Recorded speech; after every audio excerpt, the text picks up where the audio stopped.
শুরু করলাম তৃতীয় অধ্যায়ের আগেও কিছু জিনিস রেকর্ড করা আছে, এখনো আমি রেকর্ড করতেছি। তো দুইটা রেকর্ডিং এ তোমরা দেখবা তাহলে ব্যাপারগুলো ক্লিয়ার হয়ে যাবে। তাহলে আমরা শুরুতে শুরু করবো হচ্ছে শর্করা নিয়ে। শর্করা জিনিসটা কি আসলে? তাহলে শর্করা হচ্ছে হয়তো অ্যালডিহাইড না হয় কিটোন। মানে শর্করা হচ্ছে, আমরা সবাই জানি, তোমরা ক্লাস 9-10 পড়ছো, অ্যালকোহলের কার্যকারী মূলক OH, অ্যাসিডের কার্যকারী মূলক হচ্ছে COOH। তো এরকম অ্যালডিহাইডের কার্যকারী মূলক হচ্ছে CHO, কিটোনের কার্যকারী মূলক হচ্ছে C ডাবল বন্ড O। তো এখন শর্করা হচ্ছে এক ধরনের হয়তো অ্যালডিহাইড না হয় কিটোন। শর্করা হচ্ছে হয়তো অ্যালডিহাইড না হয় কিটোন। তাহলে যে সকল অ্যালডিহাইড পৃথিবীর সকল অ্যালডিহাইড কিটোনই তো শর্করা না। যে সকল অ্যালডিহাইড বা কিটোনের মধ্যে অনেকগুলো OH গ্রুপ থাকবে, OH মানে হাইড্রোক্সিল গ্রুপ থাকবে, হাইড্রোক্সিল। তাহলে অনেকগুলো হাইড্রোক্সিল গ্রুপ থাকবে, ওই জিনিসগুলোকে আমরা বলবো হচ্ছে শর্করা। তাহলে শর্করা কাকে বলে? যে সকল অ্যালডিহাইড বা কিটোনে অনেকগুলো হাইড্রোক্সিল গ্রুপ থাকবে, OH থাকবে, ওই অ্যালডিহাইড বা কিটোনকে আমরা শর্করা বলবো। তাহলে যে কোনো অ্যালডিহাইড বা কিটোনকে শর্করা বলা যাবে না। শর্করা বলতে হলে ওই অ্যালডিহাইড বা কিটোনের মধ্যে অনেকগুলো OH থাকতে হবে। তাহলে OH থাকলে তখন সেই জিনিসগুলোকে আমরা অ্যালডিহাইড বা কিটোন বলবো। তাহলে তোমাদের বইতে যে সংজ্ঞাটা দেওয়া আছে সেটা হচ্ছে, যে সকল অ্যালডিহাইড বা কিটোন জাতীয় যৌগে কতগুলো হাইড্রোক্সিল গ্রুপ থাকে, অথবা অন্যভাবে বলা যায় যাদেরকে ভাঙলে অ্যালডিহাইড বা কিটোন পাবো, সাথে হাইড্রোক্সিল গ্রুপ পাবো, তাদেরকে বলা হয় শর্করা। সবাই কি বুঝছো কিনা বলো? জি ভাইয়া। জি ভাইয়া। আচ্ছা, তো এই শর্করা বা কার্বোহাইড্রেট, শর্করা এটার বায়োলজিক্যাল নেম হচ্ছে কার্বোহাইড্রেট। এই শর্করা বা কার্বোহাইড্রেট এই নামটা আসছে হচ্ছে মেনলি কোত্থেকে? Hydrates of carbon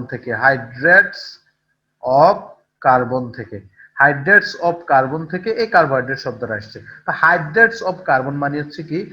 hydrates of carbon বলতে বোঝায় হচ্ছে কার্বনের জলায়ন। মানে কার্বোহাইড্রেট শব্দটা আসছে হাইড্রেটস অফ কার্বন থেকে, আর হাইড্রেটস অফ কার্বন মানে হচ্ছে কার্বনের জলায়ন। জলায়ন মানে তোমরা বুঝছো পানি। তাহলে কার্বনের সাথে পানি থাকলে তখন সেটাকে আমরা কার্বোহাইড্রেট বলতে পারি। যেমন CH2O, H2O মানে হচ্ছে পানি, আর এটার সাথে একটা কার্বন আছে। তাহলে এগুলাকে আমরা যাদের আণবিক সংকেত, যাদের একটা স্থূল সংকেত যেটাকে বলি আমরা, স্থূল সংকেত CH2O, তাদেরকে আমরা কার্বোহাইড্রেট বলতে পারি। যেমন C6H12O6, এটা হচ্ছে আণবিক সংকেত। এটা স্থূল সংকেত বের করো, গসাগু বের করো, তাহলে স্থূল সংকেত বের করলে তাহলে CH2O, দেখো CH2O। তাহলে গ্লুকোজ হচ্ছে একটা শর্করা, এটা স্থূল সংকেত CH2O, অর্থাৎ কার্বনের সাথে পানি আছে। তবে এই যে CH2O, এই জিনিসটা, এই অনুপাতটা, মানে কার্বন একটা, হাইড্রোজেন হচ্ছে দুইটা, আর অক্সিজেন হচ্ছে একটা, এই অনুপাতটা অলওয়েজ যে খাটবে তা কিন্তু না। এই অনুপাতটা শুধুমাত্র শর্করার মধ্যে, মনোস্যাকারাইড শর্করার মধ্যে এই অনুপাতটা খাটে। শর্করা তো অনেকগুলো প্রকারভেদ, তার মধ্যে মনোস্যাকারাইড শর্করার ক্ষেত্রে এই অনুপাতটা খাটে 1:2:1, কার্বন হাইড্রোজেন অক্সিজেনের এই অনুপাতটা খাটে। আচ্ছা, যা হোক, এগুলো হচ্ছে তোমাদের বইতে প্রথম পৃষ্ঠার আলোচনা। আশা করি তোমরা ব্যাপারগুলো বুঝছো। এখন আমরা যাবো হচ্ছে শর্করার বৈশিষ্ট্য। হ্যাঁ, শর্করার কি কি বৈশিষ্ট্য আছে, শর্করার বৈশিষ্ট্যগুলোতে আমরা যাব। দেখো, শর্করার বৈশিষ্ট্য। ওকে, তাহলে শর্করার বৈশিষ্ট্য হচ্ছে কি কি বৈশিষ্ট্য আছে, আমরা একটা একটা করে আলোচনা করি। দেখো, সবাই তো আমার কথা শুনতেছো, ক্লিয়ারলি দেখতেছো ঠিক সবকিছু দেখা যাচ্ছে এবং ক্লিয়ারলি শোনা যাচ্ছে তো? ওকে, তো শর্করার বৈশিষ্ট্য হচ্ছে, জি স্যার। এক নম্বর বৈশিষ্ট্য, একদম বুঝো, আমি এগুলো বুঝে বুঝে বলতেছি। এক নম্বর বৈশিষ্ট্য হচ্ছে, বইয়ের অনুসারে বলতেছি, এগুলো দানাদার হইতে পারে। শর্করা দানাদার হইতে পারে, যেমন চিনি এক ধরনের শর্করা, এটা কিন্তু দানাদার, তোমরা জানো। আবার শর্করা অদানাদারও হতে পারে। যেমন সেলুলোজ হচ্ছে এক ধরনের পাউডার জাতীয়, এটা কোনো দানাদার না। সেলুলোজ এটা গাছের মধ্যে পাওয়া যায়, গাছের উপাদান। তাহলে এটা অদানাদার হতে পারে, দানাদারও হতে পারে। সবাই বুঝছো আশা করি ব্যাপারটা। তারপর এরা মিষ্টিও হতে পারে, যেমন চিনি হচ্ছে মিষ্টি, এরা মিষ্টিও হতে পারে। আবার স্বাদহীনও হতে পারে, যেমন গ্লুকোজ হচ্ছে স্বাদহীন। এটা স্বাদহীন, মিষ্টি না। আবার একদম যে তিতা তাও না, তাহলে এটা স্বাদহীন হতে পারে। তাহলে এরা মিষ্টিও হতে পারে, স্বাদহীন হতে পারে। তারপরে এদেরকে যদি তুমি তাপ দাও, তাহলে তাপ প্রয়োগ করো, এদের উপর যদি তুমি তাপ প্রয়োগ করো, তাহলে এগুলো অঙ্গারে পরিণত হবে। অঙ্গার মানে হচ্ছে ছাই হয়ে যাবে, অঙ্গারে পরিণত হয় বা ছাই হয়ে যাবে। তুমি যদি চিনিকে পোড়াও, এটা একসময় ছাই হয়ে যাবে। বা অঙ্গারে পরিণত হবে, একই কথা। তারপরে হচ্ছে এরা অধিকাংশ পানিতে দ্রবণীয়, তবে অনেকগুলো আছে যারা পানিতে অদ্রবণীয়। তাহলে আমরা লিখে রাখি অধিকাংশ অধিকাংশ শর্করা পানিতে দ্রবণীয়। অধিকাংশ শর্করা পানিতে দ্রবণীয়। শর্করা পানিতে দ্রবণীয়। পানিতে দ্রবণীয়। তারপর হচ্ছে এরা অ্যাসিডের সাথে মিশে এস্টার গঠন করে। ব্যাপারটা আমি একটু পরে বলতেছি। এরা অ্যাসিডের সাথে মিশে এরা স্টার গঠন করে। এরা অ্যাসিডের সাথে মিশে স্টার গঠন করে। স্টার গঠন করে। আচ্ছা, এরা অ্যাসিডের সাথে মিশে স্টার গঠন করে, এই জিনিসটা আমি তোমাদেরকে একটু পরে বুঝিয়ে বলবো স্টার জিনিসটা কি। স্টার, তোমরা এই শব্দটা কি এর আগে নাম শুনছো? জি ভাইয়া। জি ভাইয়া। তোমরা ক্লাস 9-10-এ C3C4 চক্র মনে আছে? একটু একটু C3C4 চক্র, যারা আমার কাছে 9-10-এ পড়ে পড়ছো তাদেরকে আমি C3 চক্রটা বইয়ের মতো একটু করে লিখে দিছিলাম, আবার বিস্তারিত লিখে দিছিলাম C3 চক্রটা। আচ্ছা, যা হোক, সেই জিনিসটা আমি একটু পরে আসতেছি। তাহলে আপাতত এই জিনিসটা মনে রাখি, যদি অ্যাসিডের সাথে বিক্রিয়া করে, হ্যাঁ, শর্করাগুলো অ্যাসিডের সাথে বিক্রিয়া করে, তাহলে স্টারে পরিণত হয়। স্টার মানে হচ্ছে, যেমন মনে করো CH3 COO CH3, এটা একটা স্টার। স্টার হচ্ছে কার্যকারী মূলক, হচ্ছে মাঝখানে COO থাকবে, এই যে দেখো COO থাকবে, দুই পাশে অ্যালকাইল মূলক থাকবে। দুই পাশে অ্যালকাইল মূলক, এই যে দেখো দুই পাশে অ্যালকাইল মূলক। যেমন আমরা সবাই জানি CH3COOH, এটা মানে অ্যাসিড, ইথানোয়িক অ্যাসিড। কার্বন দুইটা আছে, দুই থাকলে ইথ, তাহলে এটা ইথানোয়িক অ্যাসিড। তো এখানে অ্যাসিডের হাইড্রোজেনকে যদি কোনো ধাতু অপসারণ করে, কোনো ধাতু, যেমন সোডিয়াম অপসারণ করলো, তাহলে CH3COON, তাহলে এটার নাম হচ্ছে সোডিয়াম ইথানয়েড। এটা হচ্ছে লবণ। কোন ধাতু অপসারণ করলো লবণ। কোন অ্যালকাইল মানে কার্বন যতটা, হাইড্রোজেন ডাবল হচ্ছে এক বেশি, ডাবল হচ্ছে দুই বেশি হলে অ্যালকেন, তখন কার্বনের কোনো হাত খালি থাকে না। যেমন মিথেন, ইথেন, প্রোপেন, এদের কোনো খালি হাত নাই। ওরা প্যারাফিন বলে, ওরা রাসায়নিকভাবে নিষ্ক্রিয়, যেহেতু ওদের খালি হাত নাই, ওরা বিক্রিয়া করে না। আর যদি ডাবল হচ্ছে এক বেশি দিই, যেমন CH3, এটা একটা অ্যালকাইল। তো এখন এই অ্যাসিডের হাইড্রোজেনের জায়গাটাতে যদি কোনো অ্যালকাইল যুক্ত হয়, তখন সেগুলোকে আমরা স্টার বলি। তাহলে অ্যাসিডের সাথে মিশিয়ে এরা স্টার গঠন করে। আপাতত এই জিনিসটা মুখস্থ করো। আর এরা আলোক সক্রিয় এবং আলোক সমানতা প্রদর্শন করে, মানে এরা আলোক সক্রিয় এবং আলোক সমানতা প্রদর্শন করে। আলোক সমানতা মানে কি?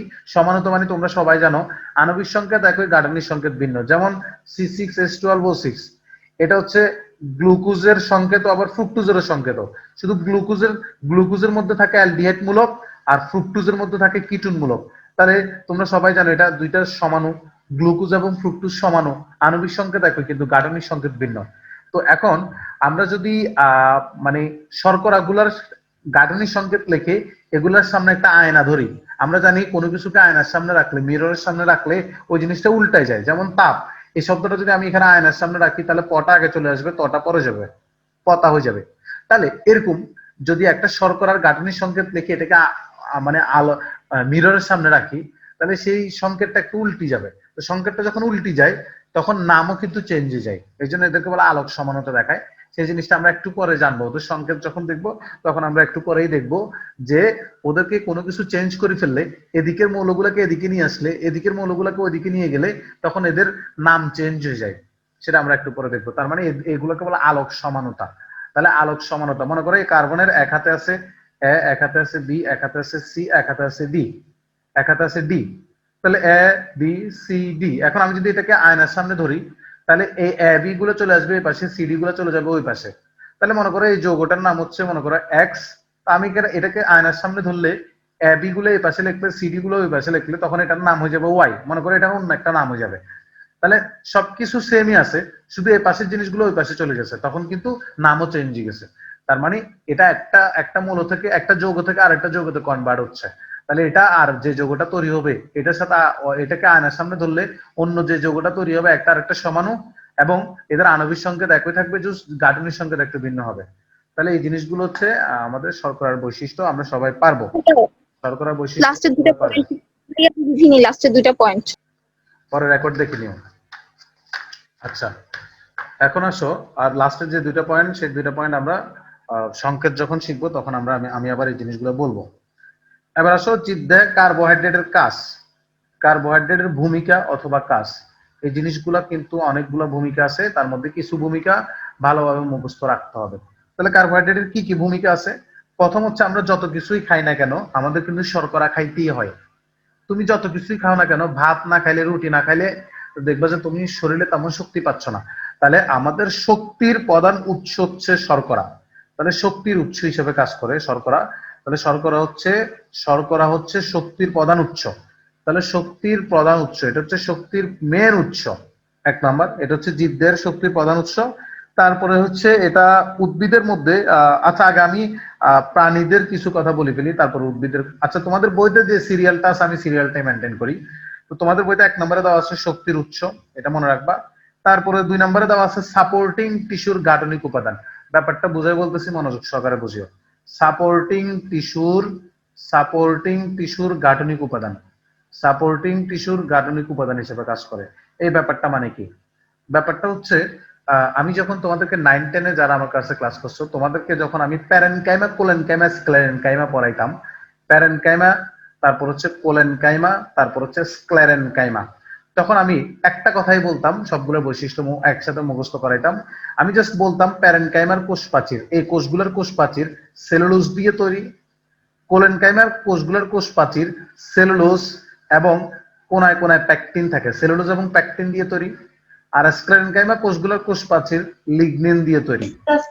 এই একটা জিনিসে তোমাদেরকে বলতাম, বলো কেউ কিছু বলতেছো?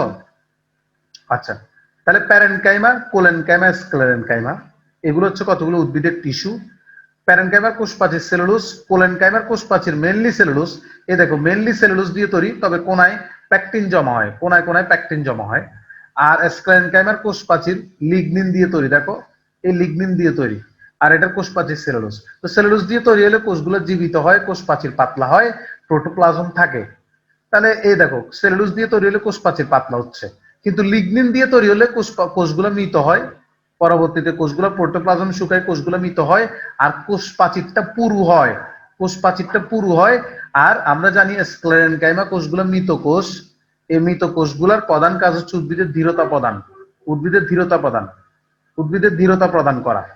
তাহলে স্ক্লেরেনকাইমা যে কোষগুলো আছে ওদের কোষ প্রাচীর লিগনিন দিয়ে তৈরি, আর লিগনিন দিয়ে তৈরি হওয়ার কারণে কোষ প্রাচীর পুরু, এবং এটা উদ্ভিদের দৃঢ়তা প্রদান করে, উদ্ভিদকে সাপোর্টিং টিস্যু হিসেবে কাজ করে, উদ্ভিদকে শক্ত হইতে সাহায্য করে, শক্ত হয়ে দাঁড়ায় থাকতে সাহায্য করে। তাহলে বলতো এই যে কোষ প্রাচীর যদি সেলুলোজ দিয়ে তৈরি হয়, তাহলে ওই কোষটা কখনো উদ্ভিদকে শক্ত হইতে সাহায্য করে না। একটা গাছের মেন কোষগুলো হচ্ছে যেগুলা গাছকে শক্ত করে, সে কোষগুলো হচ্ছে মৃত কোষগুলা, সে কোষগুলো হচ্ছে মৃত কোষগুলা, মৃত কোষগুলো মানে স্ক্লেরেনকাইমা।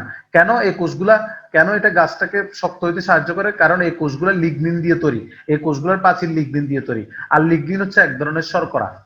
তাহলে উদ্ভিদের যে সাপোর্টিং টিস্যু গুলো আছে, উদ্ভিদের যে সাপোর্টিং টিস্যু যেমন স্ক্লেরেনকাইমা, এগুলা গাছকে শক্ত হইতে সাহায্য করে। তাহলে উদ্ভিদের একটা সাপোর্টিং টিস্যুর নাম হচ্ছে স্ক্লেরেনকাইমা। এই সাপোর্টিং টিস্যুর গাঠনিক উপাদান, এই স্ক্লেরেনকাইমা কোষের গাঠনিক উপাদান বা প্রাচীরটা লিগনিন দিয়ে তৈরি, গাঠনিক উপাদান হিসেবে কাজ করে। ব্যাপারটা কি বুঝছো তোমরা? একটা গাছ যে শক্ত হয় তার প্রধান কারণ হচ্ছে লিগনিন, আর এই লিগনিনটা কি দিয়ে তৈরি? শর্করা দিয়ে তৈরি। তাহলে উদ্ভিদের সাপোর্টিং টিস্যু হিসেবে কাজ করে, এই জিনিসটা মনে রাখবা। এরপরে আসি আমরা পরে আসি উদ্ভিদের গঠনকারী, উদ্ভিদের দেহ গঠনকারী, উদ্ভিদের দেহ গঠনকারী। উদ্ভিদের দেহ কে গঠন করে? যেমন সেলুলোজ, প্যাকটিন, লিগনিন, এই যে উদ্ভিদের দেহ গঠনকারী যে পদার্থগুলো আছে এই সবগুলো কিন্তু শর্করা দিয়ে তৈরি। এই সব কিছু শর্করা উদ্ভিদের গঠনকারী পদার্থ, সেলুলোজ, তারপর প্যাকটিন, লিগনিন। তাহলে উদ্ভিদের দেহ গঠনকারী উপাদান, উদ্ভিদের দেহ গঠনকারী উপাদান হিসেবে কাজ করে, এই জিনিসটা মনে রাখবা, উপাদান হিসেবে কাজ করে বা উপাদানে কার্বন কাঠামো হিসেবে কাজ করে। এগুলো সবগুলো কার্বন কাঠামো, আমরা একটু পরে দেখবো, এগুলো সবগুলা কার্বন দিয়ে তৈরি, কার্বনের একটা কাঠামো থাকে প্রত্যেকটার। আচ্ছা যাও, তাহলে উদ্ভিদের দেহ যে উপাদানগুলো দিয়ে গঠিত হয় এই উপাদানগুলো কিন্তু শর্করা দিয়ে তৈরি। আর আবার উদ্ভিদকে যেটা সাপোর্টিং, শক্ত হয়ে দাঁড়ায় থাকতে সাহায্য করে, সেটাও কিন্তু কি দিয়ে তৈরি? সেটাও কিন্তু শর্করা দিয়ে তৈরি। এই জিনিসগুলো একটু মাথায় রাখতে হবে। এরপরে দেখো আমাদের হাড়ের সংযোগস্থলে, আমাদের হাড়ের সংযোগস্থলে কতগুলা কতগুলো তরল মানে জেলিনিয়া পদার্থ থাকে, যেগুলা দুইটা হাড্ডির মধ্যে যে ঘর্ষণ হয়, মনে করো এটা একটা হাড্ডি, এই যে এটা একটা কিন্তু অরিজিনাল হাড্ডি। এই হাড্ডিটা যখন, এই হাড্ডিটা এটা হচ্ছে পায়ের একটা হাড্ডি, এই হাড্ডিটার উপরে যখন আরেকটা হাড্ডি জয়েন ছিল, তখন এই হাড্ডিগুলো একটা আরেকটার সাথে আমাদের প্রতিদিন তো ঘর্ষণ হচ্ছে। দেখো আমি আঙ্গুলগুলো যখন ভাঁজ করতেছি একটা হাড্ডির সাথে আরেকটা হাড্ডির ঘর্ষণ হচ্ছে, ঘর্ষণের ফলে এগুলো ক্ষয় হইতো। কিন্তু এখানে কতগুলো লুব্রিক্যান্ট থাকে, লুব্রিক্যান্ট থাকে, যার কারণে তোমরা সাইনোভিয়াল রস, কতগুলা সাইনোভিয়াল রস বা লুব্রিক্যান্ট থাকে, যার কারণে হাড্ডিগুলো ক্ষয় হচ্ছে না। এই রসগুলা কিন্তু শর্করা দিয়ে তৈরি।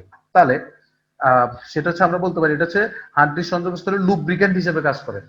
এটা লুব্রিক্যান্ট হিসেবে কাজ করে, তাহলে লুব্রিক্যান্ট হিসেবে কাজ করবে, এই জিনিসটা মাথায় রাখতে হবে। তারপর হচ্ছে উদ্ভিদ দেহে প্রাণী দেহে দুটো জায়গায় সঞ্চিত পদার্থ হিসেবে থাকে। তাহলে উদ্ভিদ দেহে সঞ্চিত পদার্থ হিসেবে বিরাজ করে, যেমন শ্বেতসার, উদ্ভিদের সঞ্চিত খাদ্য হচ্ছে শ্বেতসার। তাহলে উদ্ভিদ দেহে সঞ্চিত পদার্থ হিসাবে বিরাজ করে শর্করা। তাহলে উদ্ভিদ দেহে সঞ্চিত পদার্থ হচ্ছে শ্বেতসার, সেটা হচ্ছে এক ধরনের, আমরা জানি সেটা হচ্ছে এক ধরনের শর্করা, উদ্ভিদ দেহে সঞ্চিত পদার্থ হিসেবে কাজ করে। তারপরে হচ্ছে তোমরা কি এই যে আমি এখানে যে পয়েন্টগুলো বলছি এগুলো সবাই কি বুঝছো? এই পয়েন্টগুলো কি সবাই বুঝছো? জি স্যার। ভাইয়া লুব্রিক্যান্টের কথাটা আরেকবার একটু বলেন।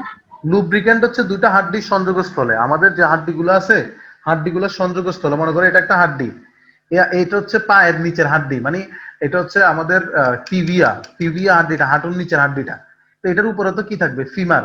তো ফিমারটা এটার সাথে যখন জয়েন্ট থাকবে, যখন আমি হাঁটু ঘুরাচ্ছি, অলওয়েজ তো একটা হাড্ডি আরেকটা হাড্ডির সাথে, এই যে দেখো একটা হাড্ডি যখন আরেকটা হাড্ডির সাথে জয়েন্ট থাকে, ধরো হাঁটুটা তো তুমি অলওয়েজ ভাঁজ করতেছো, হাঁটুটা সোজা করতেছো, ভাঁজ করতেছো, একটা আরেকটার উপর ঘর্ষণ হচ্ছে, এই ঘর্ষণের কারণে ক্ষয় হয় না? হয়। কিন্তু এই লুব্রিক্যান্ট থাকার কারণে, কতগুলো লুব্রিক্যান্ট থাকার কারণে এগুলো ক্ষয় হচ্ছে না, মানে কতগুলা মানে পিচ্ছিল পদার্থ থাকার কারণে এগুলো আর ক্ষয় হচ্ছে না। আর লুব্রিক্যান্ট গুলো তৈরি হয় হচ্ছে কি দিয়ে? শর্করা দিয়ে। বুঝছো? সবাই বুঝছো? জি ভাইয়া। ওকে, তোমরা জি। অংশে চলে যাই। তাহলে এই জিনিসগুলো আমরা সবাই বুঝছি, আমরা মুখস্থ করে ফেলবো বই থেকে। একবার বুঝে বুঝে পড়লে কিন্তু তোমাদের এমনি মনে থাকবে। উদ্ভিদের সাপোর্টিং টিস্যু, উদ্ভিদের গাঠনিক উপাদান, এই জিনিসগুলো একবার মানে একবার দেখে দেখে পড়লেই কিন্তু হয়ে যাবে। এরপরে দেখো ভাইয়া, আমরা বিভিন্ন প্রকার কোএনজাইম, যেমন এটিপি, এটা হচ্ছে একটা কোএনজাইম। তারপরে হচ্ছে মনে করো এনএডিপি আছে, এটা একটা কোএনজাইম। এফএডি আছে, এটা একটা কোএনজাইম। তোমরা সবাই জানো অ্যাডিনোসিন ট্রাইফসফেট। দেখো অ্যাডিনোসিন ট্রাইফসফেট, এটিপি মানে অ্যাডিনোসিন ট্রাইফসফেট। আচ্ছা অ্যাডিনোসিন মানে কি? এখানে একটা প্যান্টোজ শর্করা থাকবে আর নাইট্রোজেন বেস থাকবে। তোমরা সবাই জানো, অলরেডি পড়ে ফেলছো এই জিনিসগুলা। একটা প্যান্টোজ শর্করা থাকবে, সেটার সাথে একটা নাইট্রোজেন বেস থাকবে, তখন সেটাকে বলি আমরা হচ্ছে অ্যাডিনোসিন। অ্যাডেনিন নাইট্রোজেন বেস থাকলে, তাহলে একটা প্যান্টোজ শর্করা রাইবোস, এই শর্করাটার সাথে যদি অ্যাডেনিন থাকে সেটাকে বলে অ্যাডিনোসিন, আর এটার সাথে তিনটা ফসফেট যুক্ত থাকলে অ্যাডিনোসিন ট্রাইফসফেট। তাহলে বলো তো এটিপি এর সংকেত একটা প্যান্টোজ শর্করা আছে কিনা নাই? আছে কিনা নাই? আছে। আছে। তো এটার সংকেত, এটার ফুল মিনিং হচ্ছে নিকোটিনামাইড অ্যাডিনোসিন ডাইফসফেট। তাহলে অ্যাডিনোসিন যেহেতু কথাটা আছে, তো অ্যাডিনোসিনের মতো এটা আছেই, শর্করাটা আছেই। তারপরে এফএডি হচ্ছে ফ্লাভিন অ্যাডেনিন ডাইনিউক্লিওটাইড। নিউক্লিওটাইডের মধ্যে তো একটা শর্করা থাকেই, প্যান্টোজ শর্করা তো থাকেই। তাহলে আমরা যে কোএনজাইম গুলো আমাদের আছে, বিভিন্ন কোএনজাইম আছে উদ্ভিদের মধ্যে, বা আমাদের মধ্যে যে কোএনজাইম গুলো আছে, এই কোএনজাইম গুলোর মধ্যে কিন্তু শর্করা লাগে। কোএনজাইম গুলো তৈরি হতে হলে কিন্তু শর্করা লাগে, এই জিনিসটা তোমরা একটু মাথায় রাখবা। এছাড়াও তোমরা যখন কেলভিন চক্র পড়ছো, হ্যাঁ কেলভিন চক্র পড়ছো, কেলভিন চক্র, তারপরে হচ্ছে আমি প্রত্যেকটা একটু একটু করে আলোচনা করব। তারপর ক্রেবস চক্র, কেলভিন চক্র বলো, ক্রেবস চক্র বলো, এই চক্রগুলো হইতে কিন্তু শর্করা লাগে। এই কেলভিন চক্র বলো, ক্রেবস চক্র, এই জিনিসগুলো হইতে কিন্তু শর্করা লাগে। যেমন কেলভিন চক্রে তোমরা কেলভিন চক্রের মানে প্রাথমিক উপাদান যেটা কার্বন ডাইঅক্সাইড গ্রহণ করে, কেলভিন চক্রের প্রাথমিক উপাদান ছিল হচ্ছে রাইবোলোজ, রাইবোলোজ 1,5 ডাইফসফেট। মনে আছে? রাইবোলোজ 1,5 ডাইফসফেট, রাইবোলোজ 1,5 ডাইফসফেট, এটার সাথে কার্বন ডাইঅক্সাইড যুক্ত হয়েছিল। এই কার্বন ডাইঅক্সাইড যুক্তই কিটো অ্যাসিড তৈরি করছিল। কিটো অ্যাসিড মনে আছে কিনা জানি না, তোমরা 9 10 এ পড়ছিলাম। তো কেলভিন চক্রের প্রথম কার্বন ডাইঅক্সাইড গ্রহীতার নাম, মানে প্রথম উপাদানটার নাম হচ্ছে রাইবোলোজ 1,5 ডাইফসফেট, রাইবোলোজ 1,5 ডাইফসফেট। তাহলে রাইবোলোজ দেখো এখানে কি শর্করা, রাইবোলোজ এটা হচ্ছে এক ধরনের শর্করা। তাহলে কেলভিন চক্র বলো, ক্রেবস চক্র বলো, এরকম গুরুত্বপূর্ণ চক্রগুলোর মধ্যে আমাদের কার্বোহাইড্রেট সক্রিয় থাকে, এই জিনিসটা একটু মাথায় রাখতে হবে। তারপর হচ্ছে ফ্যাটি অ্যাসিড ও অ্যামাইনো অ্যাসিড বিপাকে সাহায্য করে, এই জিনিসটা মনে না রাখলেও চলবে। তারপরে ডিএনএ এবং আরএনএ এর গঠনে, তোমরা কিছুদিন আগে ডিএনএ এবং আরএনএ পড়ছো। ডিএনএ এবং আরএনএ এর গঠনে তোমরা সবাই জানো ডিএনএ এবং আরএনএ গঠনে কতগুলো নিউক্লিওটাইড লাগে, আর নিউক্লিওটাইড হইতে হলে একটা প্যান্টোজ শর্করা লাগবে। এই প্যান্টোজ শর্করা লাগবে, সেটা হয়তো রাইবোজ না ডিঅক্সিরাইবোজ। পেন্টোজ শর্করা লাগবে, সেটার সাথে নাইট্রোজেন বেস যুক্ত হবে, তোমরা সবাই জানো। তাহলে ডিএনএ এবং আরএনএ এর অন্যতম উপাদান হচ্ছে পেন্টোজ শর্করা। এ পর্যন্ত কি কারো কোনো সমস্যা আছে? সবাই বুঝছো? সবাই কি পারবা? শর্করার Yes, sir. ভূমিকা সবাই পারবা? জি স্যার। Okay, thank you. যদি পারো তাহলে ওকে।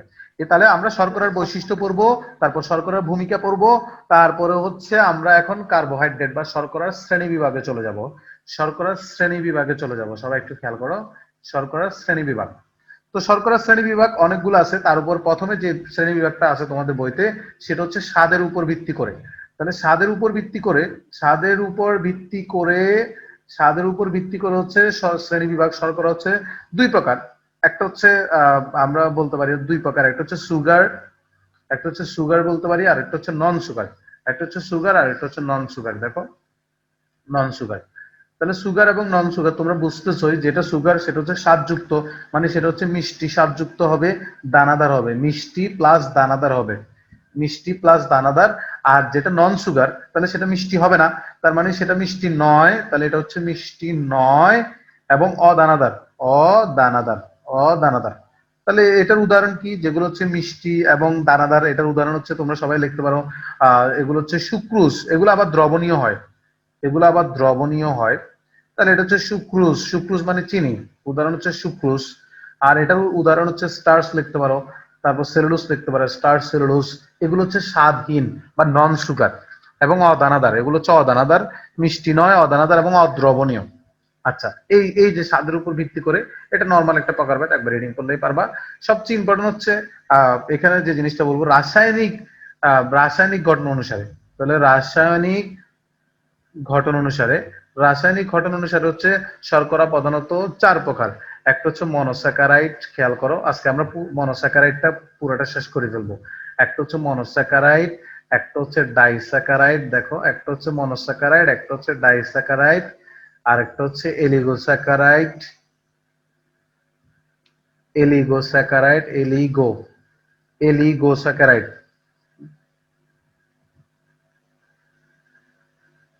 বা অলিগোস্যাকারাইড। এলিগো বলা হয়, অলিগো বলা হয়, অলিগোস্যাকারাইড, অলিগোস্যাকারাইড। তারপরে হচ্ছে পলিস্যাকারাইড, লাস্ট হচ্ছে পলিস্যাকারাইড। তাহলে শর্করা হচ্ছে চার প্রকার: মনোস্যাকারাইড, ডাইস্যাকারাইড, এলিগোস্যাকারাইড, পলিস্যাকারাইড। এখন আমার সাথে সাথে মুখস্থ করে এগুলো সংজ্ঞাগুলো আগে মুখস্থ করে ফেলি। যেই সকল কার্বোহাইড্রেট একদম ছোট, এই যে সবচেয়ে ছোট কার্বোহাইড্রেট দেখছো, একদম ছোট ছোট, যেগুলো সবচেয়ে ছোট কার্বোহাইড্রেট, যাদেরকে আর ভাঙা যাবে না, যারা এগুলো এতটা ছোট যে এদেরকে আর ভাঙা যায় না, যাদেরকে আর হাইড্রোলাইসিস করা যায় না, তাহলে যে সকল কার্বোহাইড্রেটকে হাইড্রোলাইসিস করা যায় না তারা হচ্ছে মনোস্যাকারাইড, তারা হচ্ছে মনোস্যাকারাইড।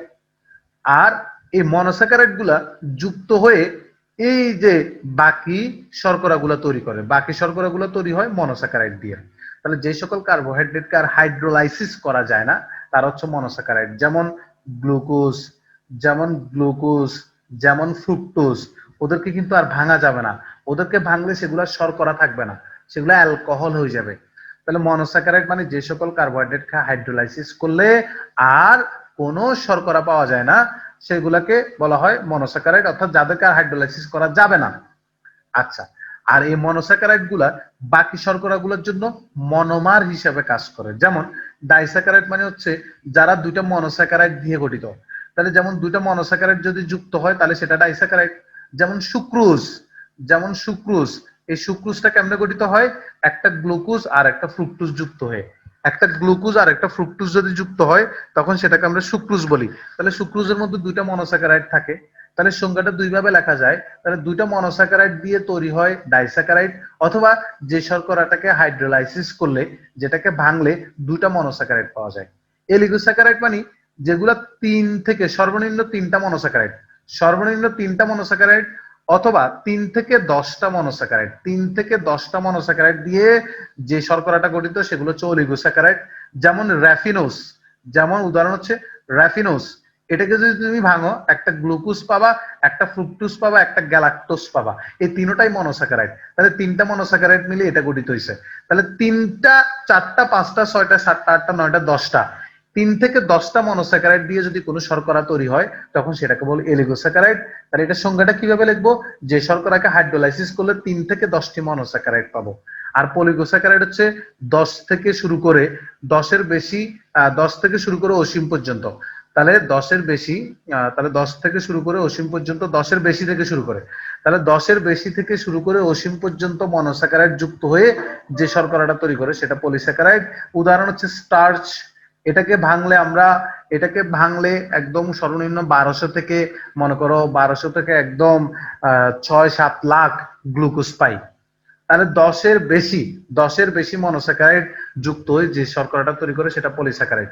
তাহলে আমরা সংজ্ঞা লিখতে পারি মনোস্যাকারাইড যে সকল কার্বোহাইড্রেটকে আর হাইড্রোলাইসিস করা যায় না, যে সকল কার্বোহাইড্রেটকে আর বাকিগুলোকে করা যায়, হাইড্রোলাইসিস করা যায়। যে সকল কার্বোহাইড্রেটকে হাইড্রোলাইসিস করলে 2টি মনোস্যাকারাইড পাওয়া যায় তারা ডাইস্যাকারাইড। যে সকল কার্বোহাইড্রেটকে হাইড্রোলাইসিস করলে 3 থেকে 10টি মনোস্যাকারাইড পাওয়া যায় তারা অ্যালিগোস্যাকারাইড। আর যে সকল কার্বোহাইড্রেটকে হাইড্রোলাইসিস করলে 10 থেকে অসীম, 10-এর বেশি মনোস্যাকারাইড পাওয়া যায় তাদেরকে বলা হয় পলিস্যাকারাইড। আশা করি তোমরা ব্যাপারটা বুঝছো, সবাই আশা করি ব্যাপারটা বুঝছো। এখন পড়বো হচ্ছে আমরা মনোস্যাকারাইড নিয়ে। এই মনোস্যাকারাইড নিয়ে দেখো, মনোস্যাকারাইড হচ্ছে যে সকল কার্বোহাইড্রেটকে হাইড্রোলাইসিস করা যাবে না, যাদেরকে আর ভাঙা যাবে না। তুমি ভাঙতে পারবা কিন্তু ভাঙলে সেটার শর্করা থাকবে না। তাহলে যে সকল কার্বোহাইড্রেটকে হাইড্রোলাইসিস করা যায় না তাদেরকে বলা হয় মনোস্যাকারাইড। এই মনোস্যাকারাইড গুলা সম্পর্কে আমরা বিস্তারিত পড়বো। তো এখানে মনোস্যাকারাইড গুলা কার্বন সংখ্যার উপর ভিত্তি করে, মনোস্যাকারাইড গুলোকে কার্বন সংখ্যার উপর ভিত্তি করে কয়েকটা ভাগে ভাগ করা হয়। কার্বন সংখ্যার উপর ভিত্তি করে ওদেরকে কয়েকটা ভাগে ভাগ করা হয়। তাহলে কার্বন সংখ্যার উপর ভিত্তি করে ওদেরকে কয়েকটা ভাগে ভাগ করা হয়। যেমন 5টা কার্বন থাকলে, কোনো মনোস্যাকারাইডে যদি 5টা কার্বন থাকে, ধরো 3টা কার্বন আছে, যদি 3টা কার্বন থাকে, কোনো মনোস্যাকারাইডে 3টা কার্বন থাকলে তখন সেটাকে বলবো আমরা ট্রায়োস। 3টা কার্বন থাকলে ট্রায়োস, 4টা কার্বন থাকলে সেটাকে বলবো টেট্রোস, 5টা কার্বন থাকলে সেটাকে বলবো পেন্টোস, 6টা কার্বন থাকলে সেটাকে বলবো হেক্সোস, 7টা কার্বন থাকলে সেটাকে বলবো আমরা হ্যাপটোস। এভাবে কোনো কোনো বইতে দেখবে যে আরো বেশিও দেওয়া আছে। তো তোমাদের ম্যাক্সিমাম ইন্টারের বইতে এই জিনিসটা দেওয়া আছে, এই প্রকারভেদ গুলো দেওয়া আছে। তবে মনোস্যাকারাইডের এখানে 1 2 3 4 5 5টা প্রকারভেদ করছি, কিন্তু এটা নির্দিষ্ট না, এটা আরো বেশিও হতে পারে।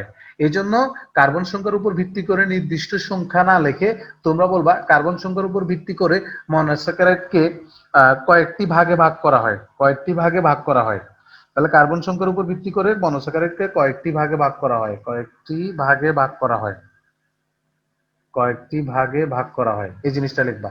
যেমন 3 কার্বন বিশিষ্ট হলে ট্রায়োস, 4 কার্বন হলে টেট্রোস, 5 কার্বন হলে পেন্টোস, 6 কার্বন হলে হেক্সোস, 7 কার্বন হলে হ্যাপটোস।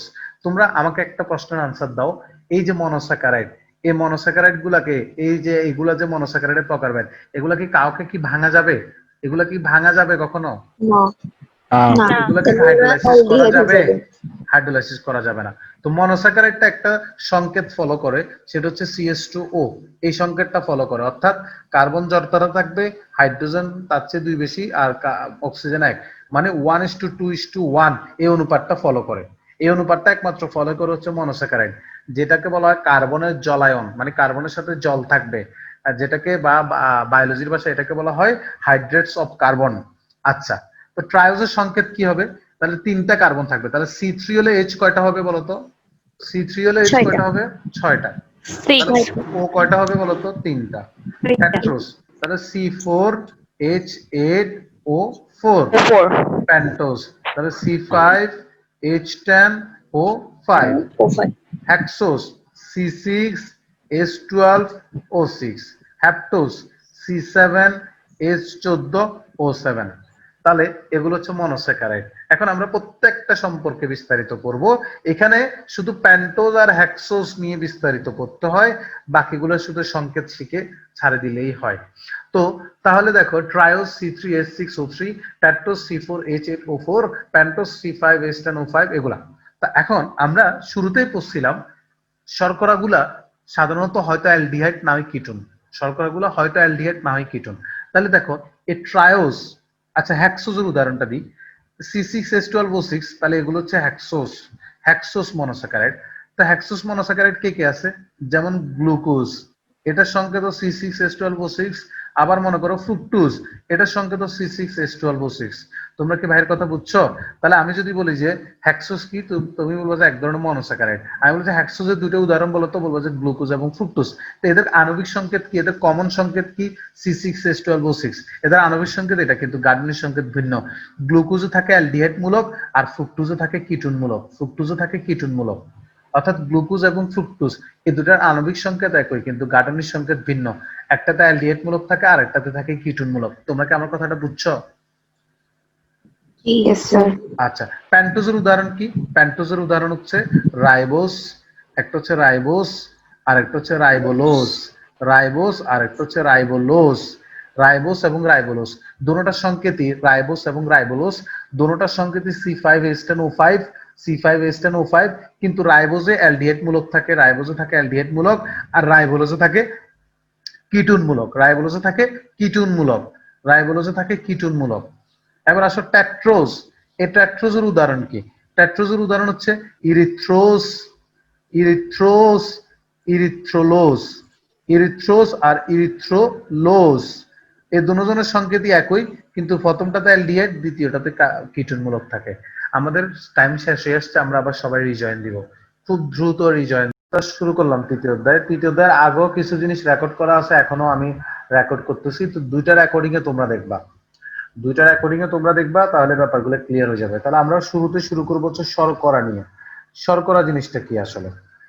তাহলে শর্করা হচ্ছে হয়তো অ্যালডিহাইড না হয় কিটোন। মানে শর্করা হচ্ছে, আমরা সবাই জানি, তোমরা ক্লাস 9-10 এ পড়ছো, অ্যালকোহলের কার্যকারী মূলক OH, অ্যাসিডের কার্যকারী মূলক হচ্ছে COOH। তো এরকম অ্যালডিহাইডের কার্যকারী মূলক হচ্ছে CHO, কিটোনের কার্যকারী মূলক হচ্ছে C++O। তো এখন শর্করা হচ্ছে এক ধরনের হয়তো অ্যালডিহাইড, হয়তো অ্যালডিহাইড না হয় কিটোন। শর্করা হচ্ছে হয়তো অ্যালডিহাইড না হয় কিটোন। তাহলে যে সকল অ্যালডিহাইড বা কিটোন, যে সকল অ্যালডিহাইড, পৃথিবীর সকল অ্যালডিহাইড কিটোনই তো শর্করা না। যে সকল অ্যালডিহাইড বা কিটোনের মধ্যে অনেকগুলো OH গ্রুপ থাকবে, OH মানে হাইড্রোক্সিল গ্রুপ থাকবে, হাইড্রোক্সিল। তাহলে অনেকগুলো হাইড্রোক্সিল গ্রুপ থাকবে, ওই জিনিসগুলোকে আমরা বলবো হচ্ছে শর্করা। তাহলে শর্করা কাকে বলে? যে সকল অ্যালডিহাইড বা কিটোনে অনেকগুলো হাইড্রোক্সিল গ্রুপ থাকবে, অনেকগুলো হাইড্রোক্সিল গ্রুপ থাকবে, OH থাকবে, ওই অ্যালডিহাইড বা কিটোনকে আমরা শর্করা বলবো। তাহলে যে কোনো অ্যালডিহাইড বা কিটোনকে শর্করা বলা যাবে না। শর্করা বলতে হলে ওই অ্যালডিহাইড বা কিটোনের মধ্যে অনেকগুলো OH থাকতে হবে। তাহলে OH থাকলে তখন সেই জিনিসগুলোকে আমরা অ্যালডিহাইড বা কিটোন বলবো।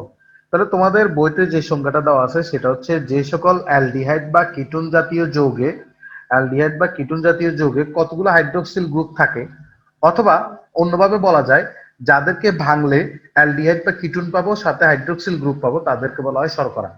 সবাই কি বুঝছো? সবাই কি বুঝছো কিনা বলো? জি ভাইয়া। জি ভাইয়া। Yes, আচ্ছা, sir.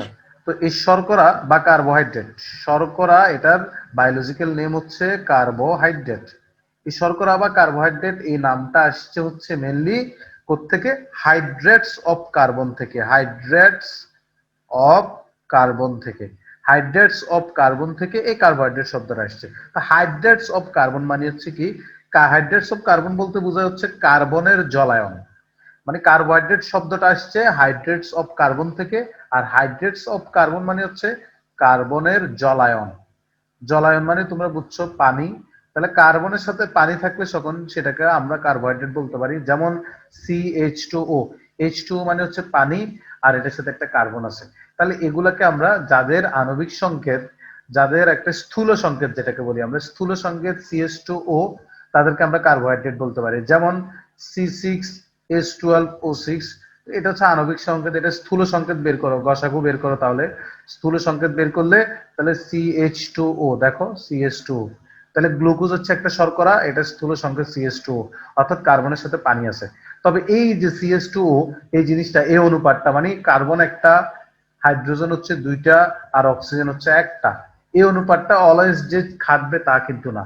এই অনুপাতটা শুধুমাত্র শর্করার মধ্যে, মনোস্যাকারাইড শর্করার মধ্যে এই অনুপাতটা খাটে। শর্করা তো অনেকগুলো প্রকারভেদ, তার মধ্যে মনোস্যাকারাইড শর্করার ক্ষেত্রে এই অনুপাতটা খাটে 1:2:1, কার্বন হাইড্রোজেন অক্সিজেনের এই অনুপাতটা খাটে। আচ্ছা, যা হোক, এগুলো হচ্ছে তোমাদের বইতে প্রথম পৃষ্ঠার আলোচনা। আশা করি তোমরা ব্যাপারগুলো বুঝছো। এখন আমরা যাবো হচ্ছে শর্করার বৈশিষ্ট্য। হ্যাঁ, শর্করার কি কি বৈশিষ্ট্য আছে, শর্করার বৈশিষ্ট্যগুলোতে আমরা যাব। দেখো শর্করার বৈশিষ্ট্য, ওকে। তাহলে শর্করার বৈশিষ্ট্য হচ্ছে কি কি বৈশিষ্ট্য আছে আমরা একটা একটা করে আলোচনা করি। দেখো সবাই তো আমার কথা শুনতেছো, ক্লিয়ারলি দেখতেছো ঠিক সবকিছু দেখা যাচ্ছে এবং ক্লিয়ারলি শোনা যাচ্ছে জি তো? ভাইয়া। ওকে। তো শর্করার বৈশিষ্ট্য হচ্ছে, জি স্যার। শর্করার বৈশিষ্ট্য হচ্ছে, এক নম্বর বৈশিষ্ট্য একদম বুঝো, আমি এগুলো বুঝে বুঝে বলতেছি। এক নম্বর বৈশিষ্ট্য হচ্ছে বইয়ের অনুসারে বলতেছি, এগুলো দানাদার হতে পারে, শর্করা দানাদার হতে পারে। যেমন চিনি, চিনি এক ধরনের শর্করা, এটা কিন্তু দানাদার, তোমরা জানো। আবার শর্করা অদানাদারও হতে পারে, অদানাদারও হতে পারে। যেমন সেলুলোজ, সেলুলোজ হচ্ছে এক ধরনের পাউডার জাতীয়, এটা কোনো দানাদার না। সেলুলোজ এটা গাছের মধ্যে পাওয়া যায়, গাছের উপাদান। তাহলে এটা অদানাদার হতে পারে, দানাদারও হতে পারে। সবাই বুঝছো আশা করি ব্যাপারটা। তারপর এরা মিষ্টিও হতে পারে, যেমন চিনি হচ্ছে মিষ্টি, এরা মিষ্টিও হতে পারে। আবার স্বাদহীনও হতে পারে, যেমন গ্লুকোজ হচ্ছে স্বাদহীন, গ্লুকোজ এটা স্বাদহীন, মিষ্টি না। আবার একদম যে তিতা তাও না, তাহলে এটা স্বাদহীন হতে পারে। তাহলে এরা মিষ্টিও হতে পারে, স্বাদহীন হতে পারে। তারপরে এদেরকে যদি তুমি তাপ দাও, তাহলে তাপ প্রয়োগ করো, এদের উপর যদি তুমি তাপ প্রয়োগ করো, তাহলে এগুলো অঙ্গারে পরিণত হবে। অঙ্গার, অঙ্গার মানে হচ্ছে ছাই হয়ে যাবে, অঙ্গারে পরিণত হয় বা ছাই হয়ে যাবে। তুমি যদি চিনিকে পোড়াও, এটা একসময় ছাই হয়ে যাবে বা অঙ্গারে পরিণত হবে, একই কথা। তারপরে হচ্ছে এরা অধিকাংশ পানিতে দ্রবণীয়, তবে অনেকগুলো আছে যারা পানিতে অদ্রবণীয়। তাহলে আমরা লিখে রাখি অধিকাংশ, অধিকাংশ শর্করা পানিতে দ্রবণীয়, অধিকাংশ শর্করা পানিতে দ্রবণীয়, শর্করা পানিতে দ্রবণীয়, পানিতে দ্রবণীয়। তারপর হচ্ছে এরা অ্যাসিডের সাথে মিশে এস্টার গঠন করে। ব্যাপারটা আমি একটু বলে বলতেছি।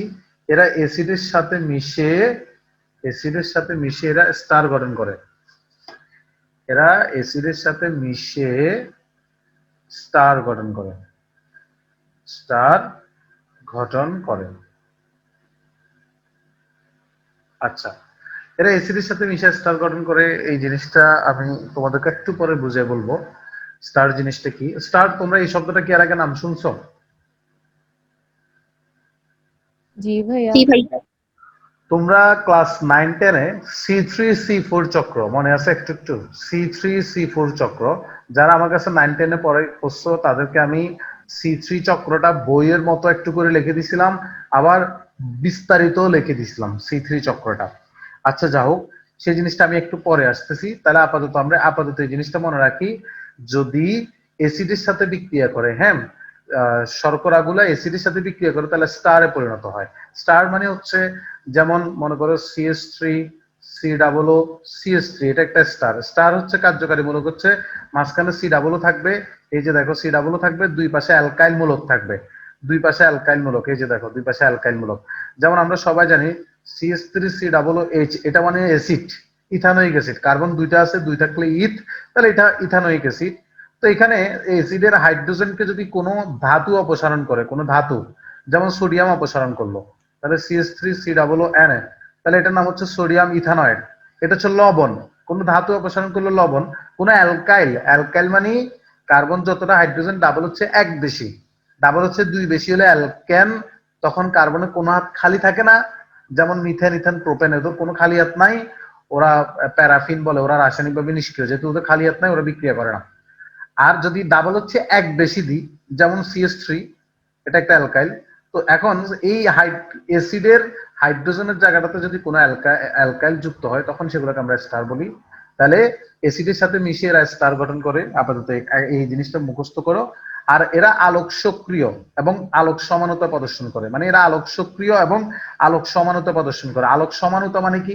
সমানতা মানে তোমরা সবাই জানো, আণবিক সংকেত একই, গাঠনিক সংকেত ভিন্ন। যেমন C6H12O6, এটা হচ্ছে গ্লুকোজের সংকেত, আবার ফ্রুক্টোজের সংকেত। শুধু গ্লুকোজের মধ্যে থাকে অ্যালডিহাইড মূলক, আর ফ্রুক্টোজের মধ্যে থাকে কিটোন মূলক। তাহলে তোমরা সবাই জানো এটা দুইটা সমাণু, গ্লুকোজ এবং ফ্রুক্টোজ সমাণু, আণবিক সংকেত একই কিন্তু গাঠনিক সংকেত ভিন্ন। তো এখন আমরা যদি মানে শর্করাগুলার গাঠনিক সংকেত লিখে এগুলার সামনে একটা আয়না ধরি, আমরা জানি কোনো কিছুকে আয়নার সামনে রাখলে, মিররের সামনে রাখলে ওই জিনিসটা উল্টায় যায়। যেমন তাপ, এই শব্দটা যদি আমি এখানে আয়নার সামনে রাখি, তাহলে পটা আগে চলে আসবে, তটা পরে যাবে, পতা হয়ে যাবে। তাহলে এরকম যদি একটা শর্করার গাঠনিক সংকেত লিখে এটাকে মানে আলো মিররের সামনে রাখি, তাহলে সেই সংকেতটা একটু উল্টি যাবে। তো সংকেতটা যখন উল্টি যায়, তখন নামও কিন্তু চেঞ্জ হয়ে যায়। এই জন্য এদেরকে বলা আলোক সমানতা দেখায়। সেই জিনিসটা আমরা একটু পরে জানবো, ওদের সংকেত যখন দেখবো তখন আমরা একটু পরেই দেখবো যে ওদেরকে কোনো কিছু চেঞ্জ করে ফেললে, এদিকের মৌলগুলোকে এদিকে নিয়ে আসলে, এদিকের মৌলগুলোকে ওইদিকে নিয়ে গেলে তখন এদের নাম চেঞ্জ হয়ে যায়। সেটা আমরা একটু পরে দেখবো। তার মানে এগুলোকে বলা আলোক সমানতা। তাহলে আলোক সমানতা, মনে করো এই কার্বনের এক হাতে আছে এ, এক হাতে আছে বি, এক হাতে আছে সি, এক হাতে আছে ডি, এক হাতে আছে ডি। তাহলে এ বি সি ডি। এখন আমি যদি এটাকে আয়নার সামনে ধরি, তাহলে এই এ বি গুলো চলে আসবে এই পাশে, সিডি গুলো চলে যাবে ওই পাশে। তাহলে মনে করো এই যৌগটার নাম হচ্ছে মনে করো এক্স। আমি এটাকে আয়নার সামনে ধরলে এ বি গুলো এই পাশে লিখলে, সিডি গুলো ওই পাশে লিখলে তখন এটার নাম হয়ে যাবে ওয়াই। মনে করো এটা অন্য একটা নাম হয়ে যাবে। তাহলে সবকিছু সেমই আছে, শুধু এই পাশের জিনিসগুলো ওই পাশে চলে গেছে, তখন কিন্তু নামও চেঞ্জ হয়ে গেছে। তার মানে এটা একটা একটা মৌল থেকে, একটা যৌগ থেকে আরেকটা যৌগতে কনভার্ট হচ্ছে। তাহলে এটা আর যে যৌগটা তৈরি হবে এটার সাথে এটাকে আয়নার সামনে ধরলে অন্য যে যৌগটা তৈরি হবে একটা আরেকটা সমানু, এবং এদের আণবিক সংকেত একই থাকবে, জাস্ট গাঠনিক সংকেত একটু ভিন্ন হবে। তাহলে এই জিনিসগুলো হচ্ছে আমাদের শর্করার বৈশিষ্ট্য, আমরা সবাই পারবো। শর্করার বৈশিষ্ট্য লাস্টের দুটো পয়েন্ট ভাইয়া বুঝিনি, লাস্টের দুটো পয়েন্ট পরে রেকর্ড দেখে নিও। আচ্ছা, এখন আসো আর লাস্টের যে দুইটা পয়েন্ট, সেই দুইটা পয়েন্ট আমরা সংকেত যখন শিখবো তখন আমি আবার এই জিনিসগুলো বলবো। এবার আসো দেখ কার্বোহাইড্রেটের কাজ, কার্বোহাইড্রেটের ভূমিকা অথবা কাজ। এই জিনিসগুলো কিন্তু অনেকগুলো ভূমিকা আছে, তার মধ্যে কিছু ভূমিকা ভালোভাবে মুখস্থ রাখতে হবে। তাহলে কার্বোহাইড্রেটের কি কি ভূমিকা আছে?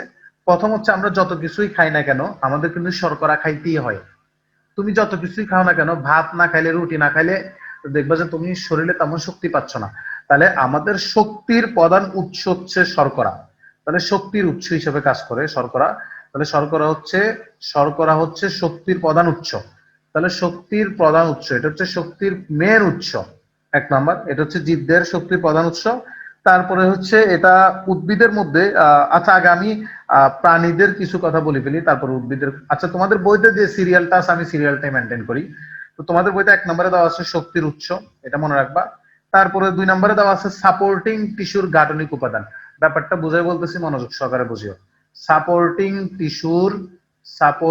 টিস্যুর গাঠনিক উপাদান, সাপোর্টিং টিস্যুর গাঠনিক উপাদান হিসেবে কাজ করে। এই ব্যাপারটা মানে কি?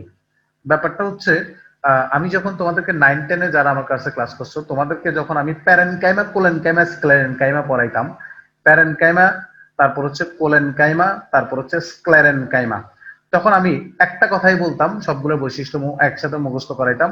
আমি জাস্ট বলতাম প্যারেনকাইমার কোষ প্রাচীর, এই কোষগুলোর কোষ প্রাচীর সেলুলোজ দিয়ে তৈরি। কোলেনকাইমার কোষগুলোর কোষ প্রাচীর সেলুলোজ এবং কোনায় কোনায় প্যাকটিন থাকে, সেলুলোজ এবং প্যাকটিন দিয়ে তৈরি।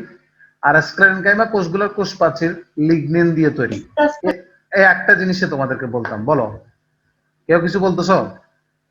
আচ্ছা, তাহলে প্যারেনকাইমা, কোলেনকাইমা, স্ক্লেরেনকাইমা এগুলো হচ্ছে কতগুলো উদ্ভিদের টিস্যু। প্যারেনকাইমার কোষ প্রাচীর সেলুলোজ, কোলেনকাইমার কোষ প্রাচীর মেনলি সেলুলোজ। এই দেখো মেনলি সেলুলোজ দিয়ে তৈরি, তবে কোনায় প্যাকটিন জমা হয়, কোনায় কোনায় প্যাকটিন জমা হয়। আর স্ক্লেরেনকাইমার কোষ প্রাচীর লিগনিন দিয়ে তৈরি, দেখো এই লিগনিন দিয়ে তৈরি।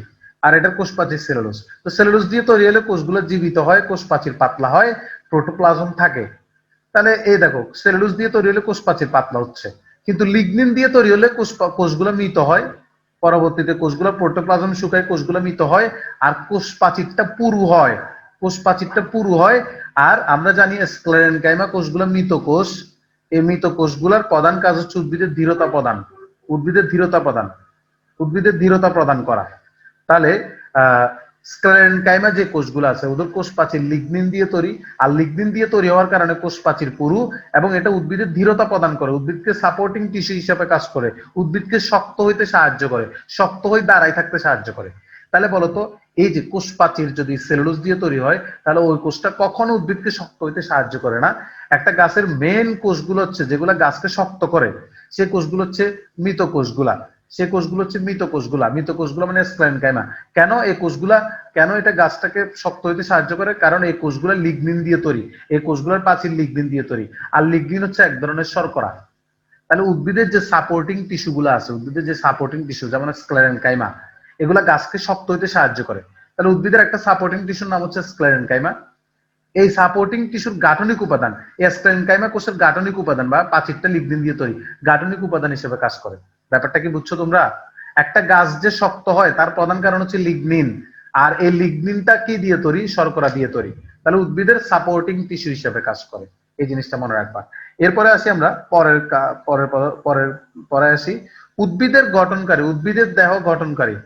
উদ্ভিদের দেহ গঠনকারী, উদ্ভিদের দেহ কে গঠন করে? যেমন সেলুলোজ, পেকটিন, লিগনিন। এই যে উদ্ভিদের দেহ গঠনকারী যে পদার্থগুলো আছে, এই সবগুলো কিন্তু শর্করা দিয়ে তৈরি। এই সব কিছু শর্করা উদ্ভিদের গঠনকারী পদার্থ, সেলুলোজ, তারপর পেকটিন, লিগনিন। তাহলে উদ্ভিদের দেহ গঠনকারী উপাদান, উদ্ভিদের দেহ গঠনকারী উপাদান হিসেবে কাজ করে, এই জিনিসটা মনে রাখবা। উপাদান হিসেবে কাজ করে বা উপাদানে কার্বন কাঠামো হিসেবে কাজ করে। এগুলো সবগুলো কার্বন কাঠামো, আমরা একটু পরে দেখবো। এগুলো সবগুলা কার্বন দিয়ে তৈরি, কার্বনের একটা কাঠামো থাকে প্রত্যেকটার। আচ্ছা যাও, তাহলে উদ্ভিদের দেহ যে উপাদানগুলো দিয়ে গঠিত হয়, এই উপাদানগুলো কিন্তু শর্করা দিয়ে তৈরি। আর আবার উদ্ভিদকে যেটা সাপোর্টিং, শক্ত হয়ে দাঁড়ায় থাকতে সাহায্য করে, সেটাও কিন্তু কি দিয়ে তৈরি? সেটাও কিন্তু শর্করা দিয়ে তৈরি। এই জিনিসগুলো একটু মাথায় রাখতে হবে। এরপরে দেখো আমাদের হাড়ের সংযোগস্থলে, আমাদের হাড়ের সংযোগস্থলে কতগুলা কতগুলো তরল জেলিনিয়া পদার্থ থাকে, যেগুলা দুইটা হাড্ডির মধ্যে যে ঘর্ষণ হয়। মনে করো এটা একটা হাড্ডি, এই যে এটা একটা কিন্তু অরিজিনাল হাড্ডি। এই হাড্ডিটা যখন এটা হচ্ছে পায়ের একটা হাড্ডি, এই হাড্ডিটার উপরে যখন আরেকটা হাড্ডি জয়েন ছিল, তখন এই হাড্ডিগুলো একটা আরেকটার সাথে আমাদের প্রতিদিন তো ঘর্ষণ হচ্ছে। দেখো আমি আঙ্গুলগুলো যখন ভাঁজ করতেছি, একটা হাড্ডির সাথে আরেকটা হাড্ডির ঘর্ষণ হচ্ছে। ঘর্ষণের ফলে এগুলো ক্ষয় হইতো। কিন্তু এখানে কতগুলো লুব্রিক্যান্ট থাকে, লুব্রিক্যান্ট থাকে, যার কারণে তোমরা সাইনোভিয়াল রস, কতগুলা সাইনোভিয়াল রস বা লুব্রিক্যান্ট থাকে, যার কারণে হাড্ডিগুলো ক্ষয় হচ্ছে না। এই রসগুলা কিন্তু শর্করা দিয়ে তৈরি। তাহলে সেটা হচ্ছে আমরা বলতে পারি এটা হচ্ছে হাড্ডির সংযোগস্থলে লুব্রিক্যান্ট হিসেবে কাজ করে। এটা লুব্রিক্যান্ট হিসেবে কাজ করে, তাহলে লুব্রিক্যান্ট হিসেবে কাজ করবে, এই জিনিসটা মাথায় রাখতে হবে। তারপর হচ্ছে উদ্ভিদ দেহে, প্রাণী দেহে দুটো জায়গায় সঞ্চিত পদার্থ হিসেবে থাকে। তাহলে উদ্ভিদ দেহে সঞ্চিত পদার্থ হিসেবে বিরাজ করে, যেমন শ্বেতসার। উদ্ভিদের সঞ্চিত খাদ্য হচ্ছে শ্বেতসার। তাহলে উদ্ভিদ দেহে সঞ্চিত পদার্থ হিসেবে বিরাজ করে শর্করা। তাহলে উদ্ভিদ দেহে সঞ্চিত পদার্থ হচ্ছে শ্বেতসার, সেটা হচ্ছে এক ধরনের, আমরা জানি সেটা হচ্ছে এক ধরনের শর্করা, উদ্ভিদ দেহে সঞ্চিত পদার্থ হিসেবে কাজ করে। তারপরে হচ্ছে তোমরা কি এই যে আমি এখানে যে পয়েন্টগুলো বলছি, এগুলো সবাই কি বুঝছো?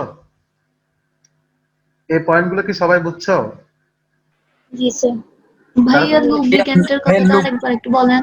লুব্রিক্যান্ট হচ্ছে দুইটা হাড্ডির সংযোগস্থলে, আমাদের যে হাড্ডিগুলো আছে, হাড্ডিগুলোর সংযোগস্থলে। মনে করো এটা একটা হাড্ডি, এটা হচ্ছে পায়ের নিচের হাড্ডি, এটা হচ্ছে আমাদের টিবিয়া হাড্ডিটা, হাঁটুর নিচের হাড্ডিটা। তো এটার উপরে তো কি থাকবে? ফিমার।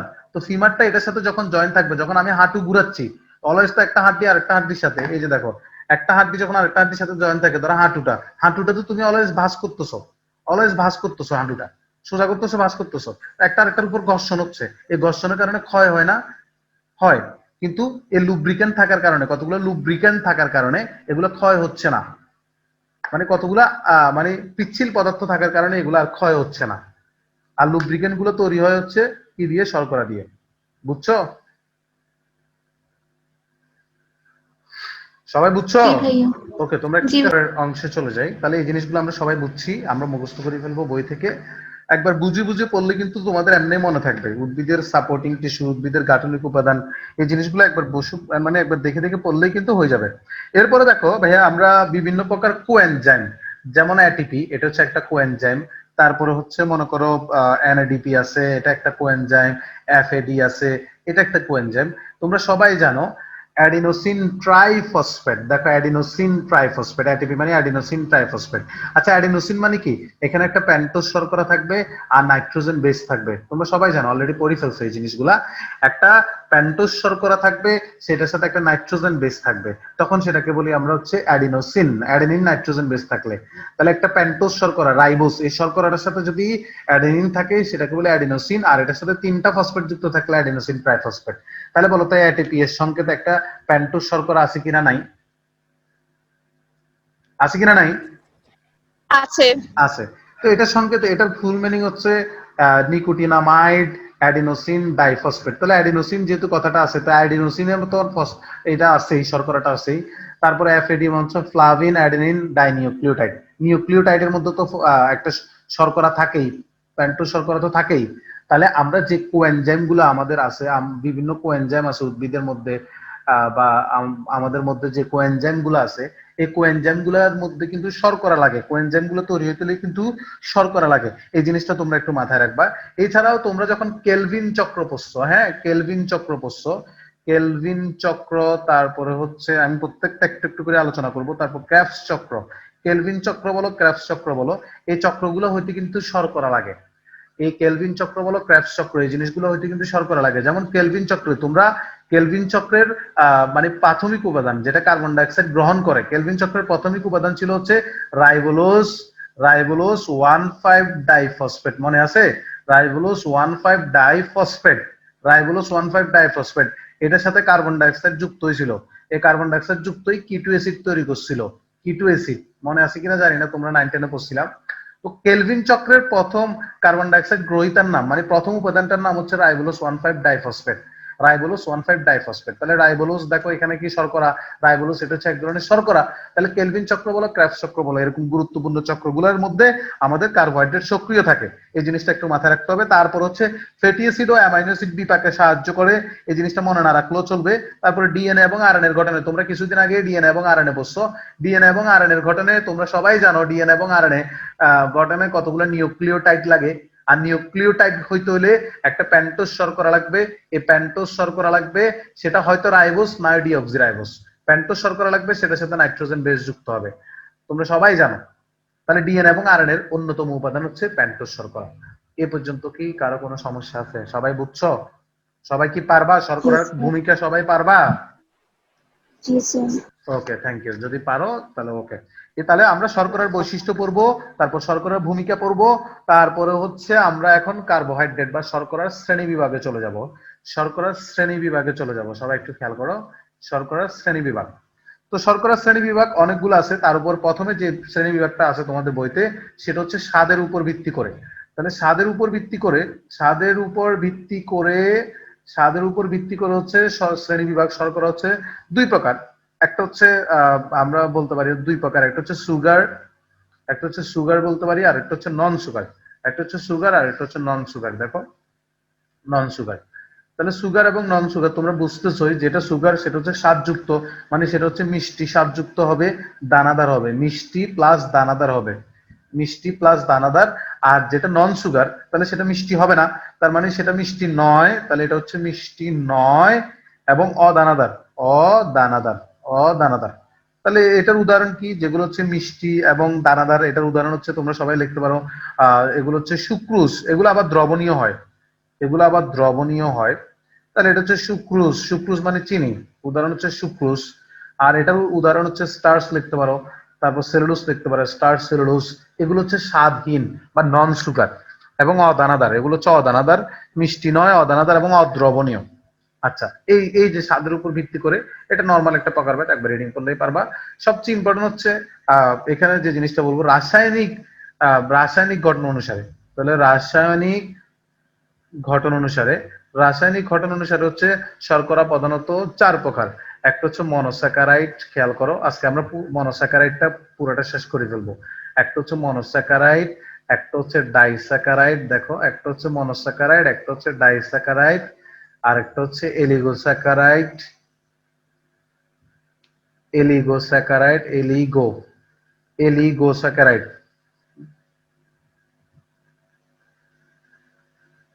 বা অলিগোস্যাকারাইড, এলিগো বলা হয়, অলিগো বলা হয়, অলিগোস্যাকারাইড, অলিগোস্যাকারাইড। তারপরে হচ্ছে পলিস্যাকারাইড, লাস্ট হচ্ছে পলিস্যাকারাইড। তাহলে শর্করা হচ্ছে 4 প্রকার, মনোস্যাকারাইড, ডাইস্যাকারাইড, এলিগোস্যাকারাইড, পলিস্যাকারাইড। এখন আমার সাথে সাথে মুখস্থ করে এগুলো সংজ্ঞাগুলো আগে মুখস্থ করে ফেলি। যেই সকল কার্বোহাইড্রেট একদম ছোট, এই যে সবচেয়ে ছোট কার্বোহাইড্রেট দেখছো, একদম ছোট ছোট, যেগুলো সবচেয়ে ছোট কার্বোহাইড্রেট, যাদেরকে আর ভাঙা যাবে না, যারা এগুলো এতটা ছোট যে এদেরকে আর ভাঙা যায় না, যাদেরকে আর হাইড্রোলাইসিস করা যায় না, তাহলে যে সকল কার্বোহাইড্রেটকে হাইড্রোলাইসিস করা যায় না তারা হচ্ছে মনোস্যাকারাইড, তারা হচ্ছে মনোস্যাকারাইড। আর এই মনোস্যাকারাইড গুলা যুক্ত হয়ে এই যে বাকি শর্করা গুলা তৈরি করে, বাকি শর্করা গুলা তৈরি হয় মনোস্যাকারাইড দিয়ে। তাহলে যে সকল কার্বোহাইড্রেটকে আর হাইড্রোলাইসিস করা যায় না তারা হচ্ছে মনোস্যাকারাইড, যেমন গ্লুকোজ, যেমন গ্লুকোজ, যেমন ফ্রুক্টোজ, ওদেরকে কিন্তু আর ভাঙা যাবে না। ওদেরকে ভাঙলে সেগুলো শর্করা থাকবে না, সেগুলো অ্যালকোহল হয়ে যাবে।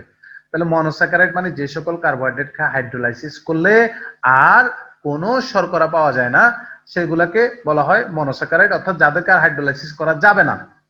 আচ্ছা, আর এই মনোস্যাকারাইড গুলা বাকি শর্করা গুলোর জন্য মনোমার হিসেবে কাজ করে। যেমন ডাইস্যাকারাইড মানে হচ্ছে যারা দুইটা মনোস্যাকারাইড দিয়ে গঠিত। তাহলে যেমন দুইটা মনোস্যাকারাইড যদি যুক্ত হয় তাহলে সেটা ডাইস্যাকারাইড। যেমন সুক্রোজ, এই সুক্রোজটা কেমনে গঠিত হয়? একটা গ্লুকোজ আর একটা ফ্রুক্টোজ যুক্ত হয়ে।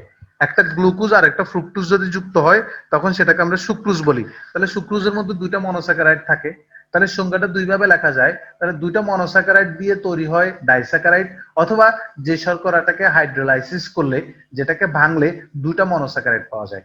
এলিগোস্যাকারাইড মানে যেগুলা সর্বনিম্ন তিনটা মনোস্যাকারাইড অথবা 3 থেকে 10টা মনোস্যাকারাইড দিয়ে যে শর্করাটা গঠিত সেগুলো হচ্ছে অলিগোস্যাকারাইড। যেমন উদাহরণ হচ্ছে র্যাফিনোজ। এটাকে যদি তুমি ভাঙো, একটা গ্লুকোজ পাবা, একটা ফ্রুক্টোজ পাবা, একটা গ্যালাক্টোজ পাবা। এই তিনটাই মনোস্যাকারাইড। তাহলে 3টা মনোস্যাকারাইড মিলে এটা গঠিত হয়েছে। তাহলে 3টা, 4টা, 5টা, 6টা, 7টা, 8টা, 9টা, 10টা, 3 থেকে 10টা মনোস্যাকারাইড দিয়ে যদি কোনো শর্করা তৈরি হয় তখন সেটাকে বলে এলিগোস্যাকারাইড। তাহলে এটা সংজ্ঞাটা কিভাবে লিখবো? যে শর্করাকে হাইড্রোলাইসিস করলে 3 থেকে 10টি মনোস্যাকারাইড পাবো। আর পলিগোস্যাকারাইড হচ্ছে 10 থেকে শুরু করে 10-এর বেশি, 10 থেকে শুরু করে অসীম পর্যন্ত। তাহলে 10-এর বেশি, তাহলে 10 থেকে শুরু করে অসীম পর্যন্ত, 10-এর বেশি থেকে শুরু করে, তাহলে 10-এর বেশি থেকে শুরু করে অসীম পর্যন্ত মনোস্যাকারাইড যুক্ত হয়ে যে শর্করাটা তৈরি করে সেটা পলিস্যাকারাইড। উদাহরণ হচ্ছে স্টার্চ। এটাকে ভাঙলে একদম সর্বনিম্ন 1200 থেকে, মনে করো 1200 থেকে একদম 6-7 লাখ গ্লুকোজ পাই। তাহলে 10-এর বেশি মনোস্যাকারাইড যুক্ত হয়ে যে শর্করাটা তৈরি করে সেটা পলিস্যাকারাইড। তাহলে আমরা সংজ্ঞা লিখতে পারি মনোস্যাকারাইড যে সকল কার্বোহাইড্রেটকে আর হাইড্রোলাইসিস করা যায় না, যে সকল কার্বোহাইড্রেটকে আর বাকিগুলোকে করা যায়, হাইড্রোলাইসিস করা যায়। যে সকল কার্বোহাইড্রেটকে হাইড্রোলাইসিস করলে 2টি মনোস্যাকারাইড পাওয়া যায় তারা ডাইস্যাকারাইড। যে সকল কার্বোহাইড্রেটকে হাইড্রোলাইসিস করলে 3 থেকে 10টি মনোস্যাকারাইড পাওয়া যায় তারা অ্যালিগোস্যাকারাইড। আর যে সকল কার্বোহাইড্রেটকে হাইড্রোলাইসিস করলে 10 থেকে অসীম, 10-এর বেশি মনোস্যাকারাইড পাওয়া যায় তাদেরকে বলা হয় পলিস্যাকারাইড। আশা করি তোমরা ব্যাপারটা বুঝছো, সবাই আশা করি ব্যাপারটা বুঝছো। এখন পড়বো হচ্ছে আমরা মনোস্যাকারাইড নিয়ে।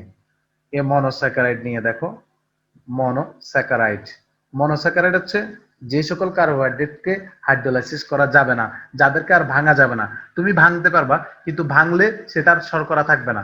তাহলে যে সকল কার্বোহাইড্রেটকে হাইড্রোলাইসিস করা যায় না তাদেরকে বলা হয় মনোস্যাকারাইড। এই মনোস্যাকারাইড গুলা সম্পর্কে আমরা বিস্তারিত পড়বো। তো এখানে মনোস্যাকারাইড গুলা কার্বন সংখ্যার উপর ভিত্তি করে, কয়েকটা ভাগে ভাগ করা হয়। কার্বন সংখ্যার উপর ভিত্তি করে ওদেরকে কয়েকটা ভাগে ভাগ করা হয়। তাহলে কার্বন সংখ্যার উপর ভিত্তি করে ওদেরকে কয়েকটা ভাগে ভাগ করা হয়। যেমন 5টা কার্বন থাকলে, কোনো মনোস্যাকারাইডে যদি 5টা কার্বন থাকে, ধরো 3টা কার্বন আছে, যদি 3টা কার্বন থাকে, কোনো মনোস্যাকারাইডে 3টা কার্বন থাকলে তখন সেটাকে বলবো আমরা ট্রায়োস। 3টা কার্বন থাকলে ট্রায়োস, 4টা কার্বন থাকলে সেটাকে বলবো টেট্রোস, 5টা কার্বন থাকলে সেটাকে বলবো পেন্টোস, 6টা কার্বন থাকলে সেটাকে বলবো হেক্সোস, 7টা কার্বন থাকলে সেটাকে বলবো আমরা হ্যাপটোস।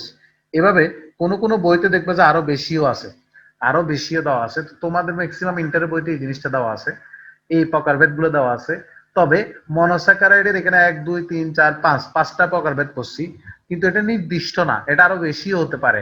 এই জন্য কার্বন সংখ্যার উপর ভিত্তি করে নির্দিষ্ট সংখ্যা না লিখে তোমরা বলবা কার্বন সংখ্যার উপর ভিত্তি করে মনোস্যাকারাইডকে কয়েকটি ভাগে ভাগ করা হয়। তাহলে কার্বন সংখ্যার উপর ভিত্তি করে মনোস্যাকারাইডকে কয়েকটি ভাগে ভাগ করা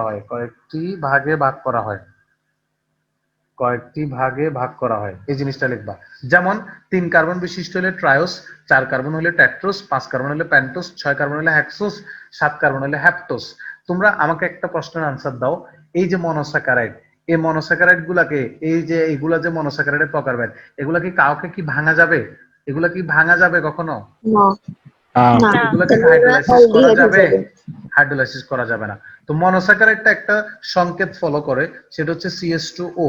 এই সংকেতটা ফলো করে, অর্থাৎ কার্বন যতটা থাকবে হাইড্রোজেন তার চেয়ে 2 বেশি আর অক্সিজেন 1, মানে 1:2:1 এই অনুপাতটা ফলো করে।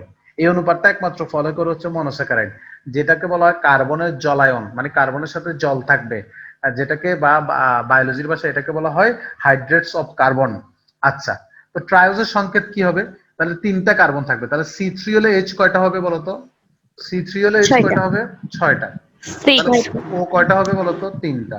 3টা। পেন্টোজ, তাহলে C4H8O4 4 পেন্টোজ, তাহলে C5H10O5 O5 hexose C6H12O6 হ্যাপটোস C7H14O7।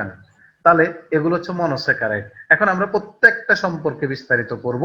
এখানে শুধু প্যান্টোজ আর হেক্সোস নিয়ে বিস্তারিত পড়তে হয়, বাকিগুলো শুধু সংকেত শিখে ছাড়ে দিলেই হয়। তো তাহলে দেখো, ট্রায়োস C3H6O3, ট্যাট্টোস C4H8O4, প্যান্টোস C5H10O5, এগুলা। তা এখন আমরা শুরুতেই পড়ছিলাম শর্করাগুলা সাধারণত হয়তো অ্যালডিহাইড না হয় কিটোন, শর্করাগুলো হয়তো অ্যালডিহাইড না হয় কিটোন। তাহলে দেখো এই ট্রায়োস, আচ্ছা হ্যাক্সোজের উদাহরণটা দিই, C6H12O6, তাহলে এগুলো হচ্ছে হ্যাক্সোস, হ্যাক্সোস মনোস্যাকারাইড। তা হ্যাক্সোস মনোস্যাকারাইড কে কে আছে? যেমন গ্লুকোজ, এটার সংকেত C6H12O6। আবার মনে করো ফ্রুক্টোজ, এটার সংকেত C6H12O6। তোমরা কি ভাইয়ের কথা বুঝছো? তাহলে আমি যদি বলি যে হ্যাক্সোস কি, তুমি বলবো যে এক ধরনের মনোস্যাকারাইড। আমি বলছি হ্যাক্সোসের দুটো উদাহরণ বলো, তো বলবো যে গ্লুকোজ এবং ফ্রুক্টোজ। তো এদের আণবিক সংকেত কি, এদের কমন সংকেত কি? C6H12O6। এদের আণবিক সংকেত এটা, কিন্তু গাঠনিক সংকেত ভিন্ন। গ্লুকোজও থাকে অ্যালডিহাইড মূলক, আর ফ্রুক্টোজও থাকে কিটোন মূলক, ফ্রুক্টোজও থাকে কিটোন মূলক। অর্থাৎ গ্লুকোজ এবং ফ্রুক্টোজ এই দুটার আণবিক সংকেত একই, কিন্তু গাঠনিক সংকেত ভিন্ন। একটাতে অ্যালডিহাইড মূলক থাকে আর একটাতে থাকে কিটোন মূলক। তোমরা কি আমার কথাটা বুঝছো? Yes sir. আচ্ছা, প্যান্টোজের উদাহরণ কি? প্যান্টোজের উদাহরণ হচ্ছে রাইবোস, একটা হচ্ছে রাইবোস আর একটা হচ্ছে রাইবোলোজ, রাইবোস আর একটা হচ্ছে রাইবোলোজ, রাইবোস এবং রাইবোলোজ দুটোটার সংকেতই রাইবোস এবং রাইবোলোজ, দুটোটার সংকেতই C5H10O5, C5H10O5, কিন্তু রাইবোজে অ্যালডিহাইড মূলক থাকে, রাইবোজে থাকে অ্যালডিহাইড মূলক, আর রাইবোলোজে থাকে কিটোন মূলক, রাইবোলোজে থাকে কিটোন মূলক, রাইবোলোজে থাকে কিটোন মূলক। এবার আসো ট্যাট্রোজ, এই ট্যাট্রোজের উদাহরণ কি? ট্যাট্রোজের উদাহরণ হচ্ছে ইরিথ্রোস, ইরিথ্রোস, ইরিথ্রোলোজ, ইরিথ্রোস আর ইরিথ্রোলোজ। এই দুজনের সংকেতই একই, কিন্তু প্রথমটাতে অ্যালডিহাইড, দ্বিতীয়টাতে কিটোনমূলক থাকে। আমাদের টাইম শেষ হয়ে আসছে, আমরা আবার সবাই রিজয়েন দিব, খুব দ্রুত রিজয়েন। এটা হচ্ছে মনোস্যাকারাইডের 3 কার্বন বিশিষ্ট মনোস্যাকারাইডকে আমরা ট্রায়োস বলি, C3H6O3। তো এখন এখানে একটা জিনিস লক্ষ্য করো, তো আমরা যদি ট্রায়োজের তো দুইটা অ্যাটলিস্ট দুইটা উদাহরণ শিখতে হবে, প্রত্যেকটা দুইটা করে উদাহরণ শিখবো। একটাতে অ্যালডিহাইড মূলক থাকবে আর একটাতে থাকবে কিটোন মূলক, একটাতে থাকবে অ্যালডিহাইড মূলক আর একটাতে থাকবে কিটোন মূলক, এরকম আমরা দুইটা করে উদাহরণ শিখবো। তো অ্যালডিহাইড যুক্ত একটা ট্রায়োজের উদাহরণ হচ্ছে, তোমরা সবাই এই জিনিসটা শিখে আসছো, নাম শুনে আসছো, নাম হচ্ছে গ্লিসারিল ডিহাইড, গ্লিসারিল ডিহাইড। এটা হচ্ছে অ্যালডিহাইড থাকে, এটাতে অ্যালডিহাইড থাকে।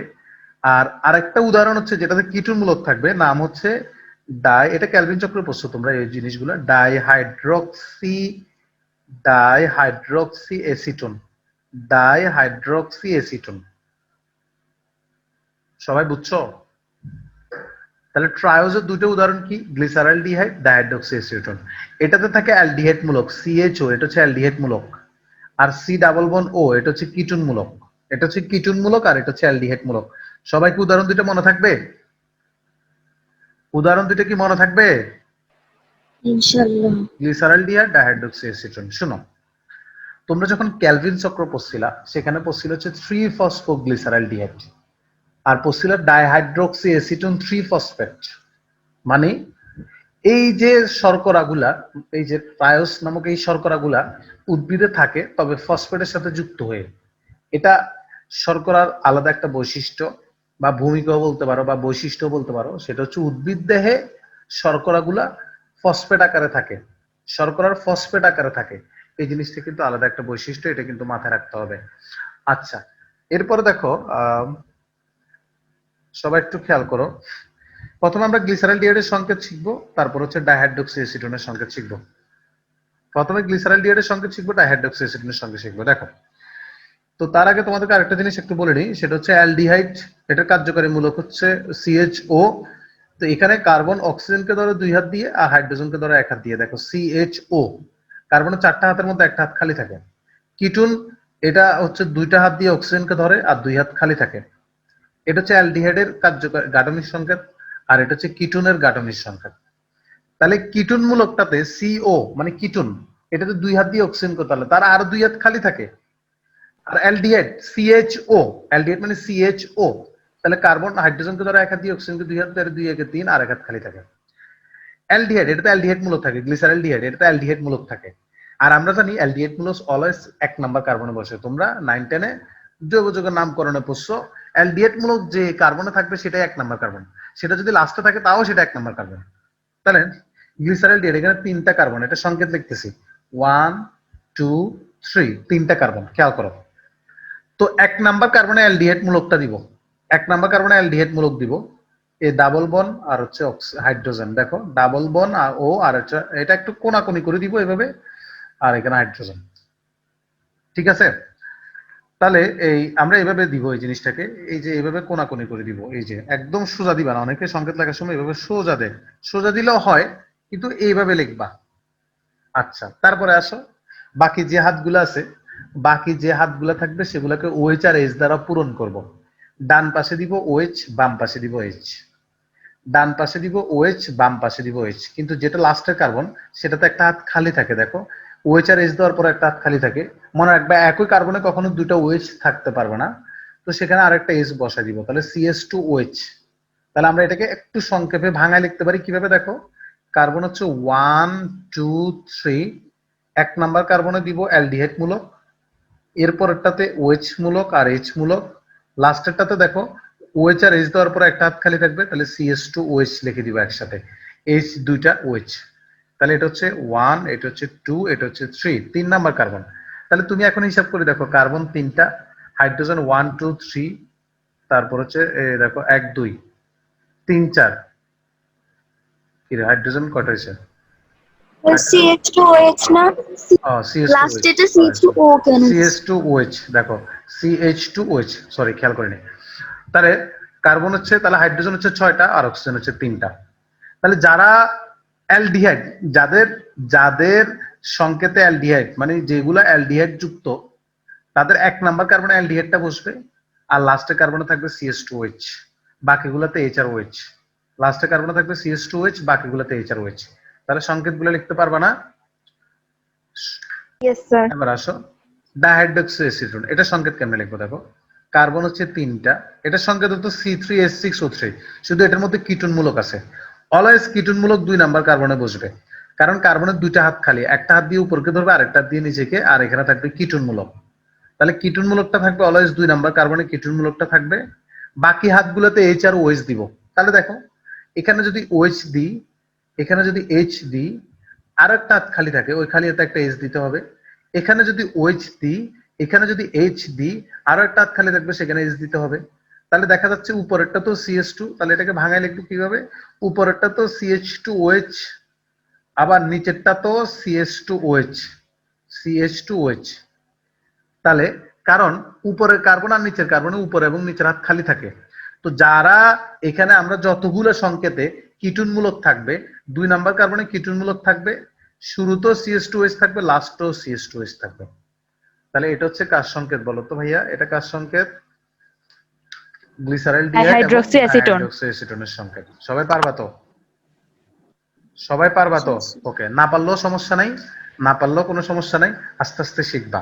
অর্থাৎ আমরা যখন এই সংকেতগুলো করতেই থাকবো তখন দেখবো যে এগুলো তোমাদের একদম মাথায় ঢুকে গেছে, খেয়াল করো তাহলে বুঝবা। তারপর আমরা যেটা পড়বো, ট্রায়োস পড়া শেষ, তারপরে পড়বো আমরা ট্যাট্রোস। ট্যাট্রোসের সংকেত হচ্ছে C4H8O4, C4H8O4। তো এটা দুটো উদাহরণ, একটা হচ্ছে ইরিথ্রোস, যারা আগে ক্লাস করছো তাদের কি মনে পড়তেছে এই জিনিসগুলা? ইরিথ্রোলোস, ইরিথ্রোস এবং ইরিথ্রোলোস। তো ইরিথ্রোস এটার মধ্যে থাকে অ্যালডিহাইড মূলক, আর ইরিথ্রোলোসে থাকে কিটোন মূলক। তাহলে সংকেতগুলো কেমন হচ্ছে দেখো, এখানে কি 3টা কার্বন দিব নাকি 4টা কার্বন দিব বলো তো? এখানে কয়টা কার্বন দিব? 4টা কার্বন দিব। 1 2 3 4 চারটা কার্বন। তো এটা যেহেতু ইরিথ্রোসটা অ্যালডোস, এটা হচ্ছে অ্যালডিহাইড যুক্ত, এটা যেহেতু অ্যালডিহাইড যুক্ত তাহলে প্রথম কার্বনে অ্যালডিহাইডটা বসবে, তাহলে ও আর হচ্ছে এইচ, দেখো সিএইচও এটা 1 নম্বর কার্বনে বসছে। বাকি হাতগুলোতে কি বসবে ভাইয়া বলো তো? ডান পাশে ওএইচ বসবে, OH আর H। বাম পাশে এইচ। তাহলে ডান পাশে ওএইচ বসবে, বাম পাশে এইচ, ডান পাশে ওএইচ বসবে, বাম পাশে এইচ, নিচে একটা এইচ। তাহলে এই লাস্টের কার্বনটাতে এইচ আর ওএইচ দেওয়ার পরেও কিন্তু একটা হাত খালি থাকে, বাকিগুলোতে থাকে না খালি হাত, কারণ বাকিগুলোতে এর নিচের হাতটা দিয়ে আরেকটা কার্বনকে ধরে, কিন্তু যেটা সবার শেষ ওটা তো নিচেরটাকে ধরার জন্য আর কোনো কার্বন নাই, এই হাতটা খালি থাকে, এই জন্য এই হাতে একটা এইচ বসে, তাহলে দুইটা এইচ হয়ে যায়, তাহলে আমরা ভাঙায় লিখবো CH2OH। তাহলে তোমরা একটু লক্ষ্য করো, যেগুলো অ্যালডিহাইড যুক্ত সংকেত, যেগুলোর মধ্যে অ্যালডিহাইড থাকে তাদের 1 নাম্বার কার্বনে অ্যালডিহাইড মূলকটা বসে, লাস্টের কার্বনে থাকে CH2OH, বাকিগুলোতে OH থাকে আর H থাকে। সবাই কি পারবা? জি স্যার। আচ্ছা, তাহলে এবার এখানে দেখো তো কার্বন কয়টা বসাবো আমরা? 1 2 3 4 কার্বন বসাবো 4টা। কত নাম্বারে কিটুন মূলকটা দিব বলো তো ভাইয়া? কত নাম্বারে কিটুন মূলকটা দিব? 2 নম্বরে 2 নাম্বারে কিটুন মূলকটা দিলাম। 3 2 নাম্বারে কিটুন মূলকটা দিলাম। 4 3 4 অলওয়েজ 2 নাম্বারে কিটুন মূলক বসে, প্লিজ আমায় কি বলি মনোযোগ সহকারে শুনবা। অলওয়েজ 2 নাম্বার কার্বনে কিটুন মূলক বসে। তারপরে আসো বাকিগুলোতে কি বসবে? OH আর H। আচ্ছা বলো তো লাস্টের কার্বনে OH আর H বসার পরেও নিচে একটা H থাকবে না? নিচে একটা H থাকবে কিনা? থাকবে না? তাহলে থাকবে। OH আর H বসার পরে নিচের হাত খালি থাকে, সেখানে একটা H, তাহলে CH2OH। CH2OH 1 নাম্বার কার্বনে OH আর H বসানোর পরে উপরে হাতটা খালি, উপরে কোনো কার্বন নাই, তাহলে এখানে একটা H বসবে, তাহলে CH2OH। আর এই কার্বনটাতে একটা OH আর একটা H। দেখো এই কার্বনটা ব্যতীত, কিটুনমূলকটা ব্যতীত বাকি সবগুলোতে আমি OH আর H বসাইছি। লাস্টেরটাতে এবং প্রথমটাতে OH আর H বসানোর পরেও আরো একটা হাত খালি ছিল, সেখানে একটা H যুক্ত করছি, দ্যাটস ওয়াই এটা CH2OH হয়ে গেছে। তাহলে যারা অ্যালডিহাইড যুক্ত সংকেত তাদের শুরুতে অ্যালডিহাইড মূলক থাকবে, লাস্টে CH2OH থাকবে। আর যাদের ক্ষেত্রে কিটুনমূলক, 2 নম্বরে কিটুনমূলক, শুরুতেও CH2OH, লাস্টেও CH2OH থাকে। ক্লিয়ার? সবাই বুঝছো তো? আচ্ছা, এবার আসি প্যান্টোজ। এবার আসি প্যান্টোজ। প্যান্টোজ গুলো নিয়ে আমরা বিস্তারিত আলোচনা করব, আগে সংকেত শিখে ফেলি, পরে বিস্তারিত আলোচনা করব। প্যান্টোজের দুইটা উদাহরণ, একটা হচ্ছে রাইবোস, একটা হচ্ছে রাইবোস আর একটা হচ্ছে রাইবোলোস। একটা রাইবোস আর একটা হচ্ছে রাইবোলোস। তাহলে এটাতে থাকবে অ্যালডিহাইড মূলক আর এটাতে থাকবে কিটুন মূলক। এটাতে অ্যালডিহাইড মূলক আর এটাতে থাকবে কিটুন মূলক। তাহলে আমাকে বলা হচ্ছে এই সংকেতটা বলা হচ্ছে আমাকে, কে বলবা? তাওসি বলো। তাওসি বলো এখানে আমি কয়টা কার্বন বসাবো? রাইবোজের এখানে কয়টা কার্বন বসাবো বলো? তাওসি শুনতেছো নাকি তুমি মোবাইলটা এভাবে রাখি দিয়ে মানে আমাকে দেখাও যে ক্লাস করতেছো, তারপর মোবাইলটা দিয়ে অন্য কিছু কাজ করো? তাওসি শুনতেছো তুমি?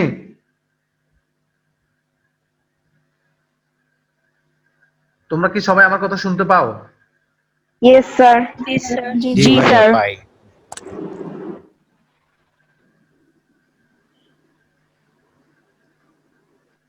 তাওসি তুমি কি আনসার দিবা নাকি আমি তোমারে রিমুভ করব?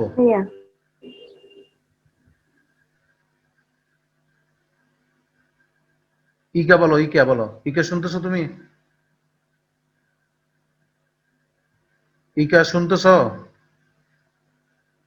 তোমরা কিসের ক্লাস করবা? তোমাদেরকে প্রশ্ন করলে তোমরা এখানে চুপ থাকি বসে থাকবা। আর কি মোবাইল, যে মোবাইলটাতে একদিন তোমরা কথা বলতে পারছো, যে মোবাইলটাতে একদিন তোমার মাইকটা আনমিউট হয়েছে, একদিন তুমি কথা বলতে পারছো, সে মোবাইলটাতে তো আর দ্বিতীয় দিন এমন না যে দ্বিতীয় দিন সে মোবাইলটাতে আর মাইকটা নষ্ট হয়ে গেছে, এরকম তো হওয়ার কথা না। ইকা তুমি তো ওই দিনে কথা বলছো, তাওসি তো তুমি প্রত্যেকটা ক্লাসে কথা বলো, যখন পড়া ধরি তখন কেন তুমি মাইকটা অন করতে পারো না? মিঠি তুমি শুনতেছো আমার কথা? জি স্যার। বলো এখানে কয়টা কার্বন বসাবো আমি? 5টা। এই দুটোটার আণবিক সংকেত কি? এই দুটোটার রাইবোস এবং রাইবোলোজের আণবিক সংকেত কি? C5 C5 H10 H10 O5। O5। তাহলে এখানে এটাতে অ্যালডিহাইড মূলক আছে আর রাইবোলোজে কিটুন মূলক। তাহলে বলো কিটোন। এখানে আমি কয়টা কার্বন বসাবো? 1 5টা কার্বন। 2 3 4 5টা কার্বন। ওকে, বলো 1 নাম্বার কার্বনে কি বসাবো? 1 নাম্বার সি কার্বনে কি বসাবো? ডাবল বন্ড ও, সি ডাবল বন্ড ও ও, একটা ও বসবে, আর একটা বন্ডে এইচ। আর একটা বন্ডে এইচ। এটা কি মূলক? এটা হচ্ছে অ্যালডিহাইড মূলক। অ্যালডিহাইড মূলক, CHO অ্যালডিহাইড মূলক 1 নাম্বার কার্বনে। আর বাকি কার্বনগুলোতে কি বসাবো? হাইড্রোজেন আর হাইড্রোক্সিল। তাহলে OH মানে হাইড্রোক্সিল আর হচ্ছে হাইড্রোজেন বসাবো। আরেকটা সবগুলোতে হাইড্রোজেন। OH আর H, সবগুলোতে OH বসাচ্ছি আর H বসাচ্ছি। আর আর লাস্টেরটাতে এইচ। OH আর H বসানোর পর একটা হাত এইচ, খালি থাকবে, তাহলে CH2OH। হ্যাঁ ওইটাতে আরেকটা CH2OH। ওকে, বুঝছো তুমি সংকেতটা? জি স্যার। 3 2। ওকে, তাহলে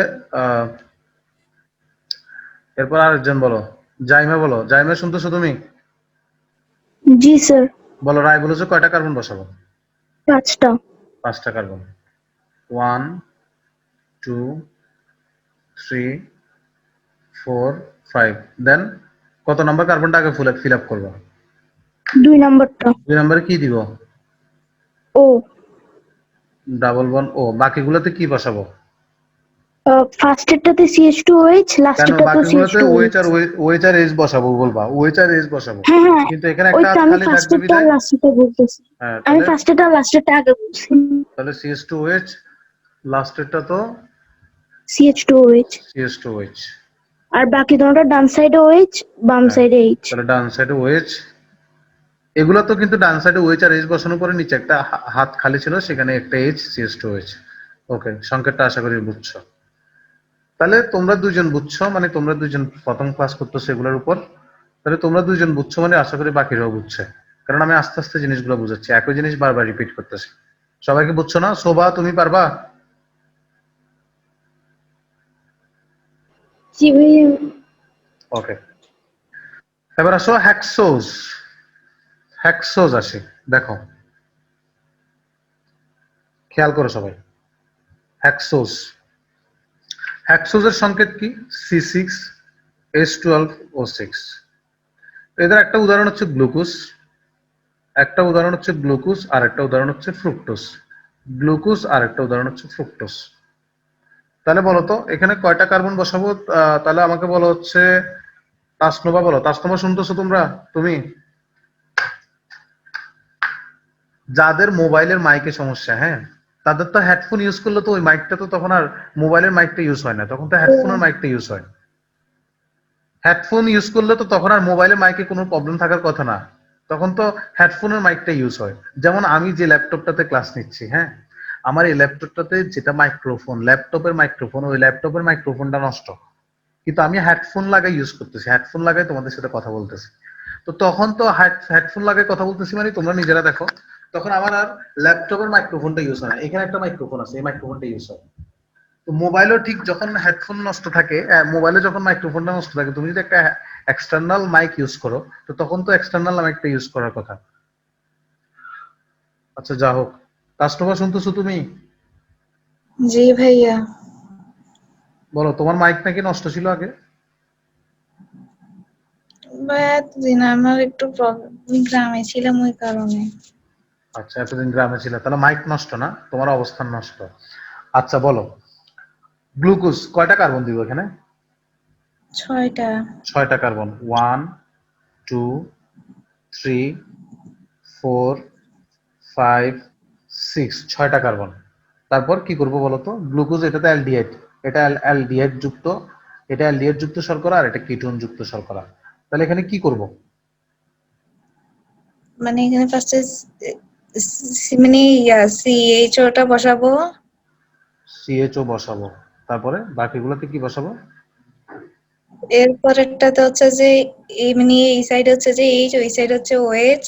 ওকে, ঠিক আছে, আর বলার দরকার নেই, তোমরা একটু শোনো, সবাই একটু খেয়াল করো, আমি কি বলি সেই জিনিসটা একটু মনোযোগ সহকারে বুঝো।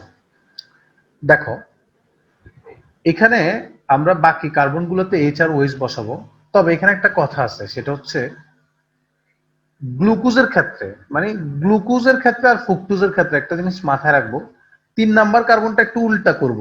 যেমন 1 নাম্বার কার্বন, 2 নাম্বার OH বসাইলাম, H বসাইলাম, 3 নাম্বার কার্বনে আমি জাস্ট ওএসটা উল্টা লিখতে হবে। কেন এটা উল্টা লিখছি সেই জিনিসটা আমি তোমাদেরকে একটু পরে বুঝে বলতেছি। একটু পরে তোমাদেরকে একটা ছবি দেখাই বিস্তারিত বুঝে বলবো। তাহলে 3 নাম্বার কার্বনে আমি ওএস আর এসটা উল্টা লিখছি শুধু 3 নাম্বার কার্বনটাতে, আর বাকিগুলোতে সব ঠিক আছে। ওএস গুলো ডান পাশে দিব, এইচ গুলা বাম পাশে। এতক্ষণ ধরে কোথাও চেঞ্জ করি নাই, শুধু গ্লুকোজ আর ফ্রুক্টোজ একটু চেঞ্জ করব। সেটা হচ্ছে আমরা কি করব,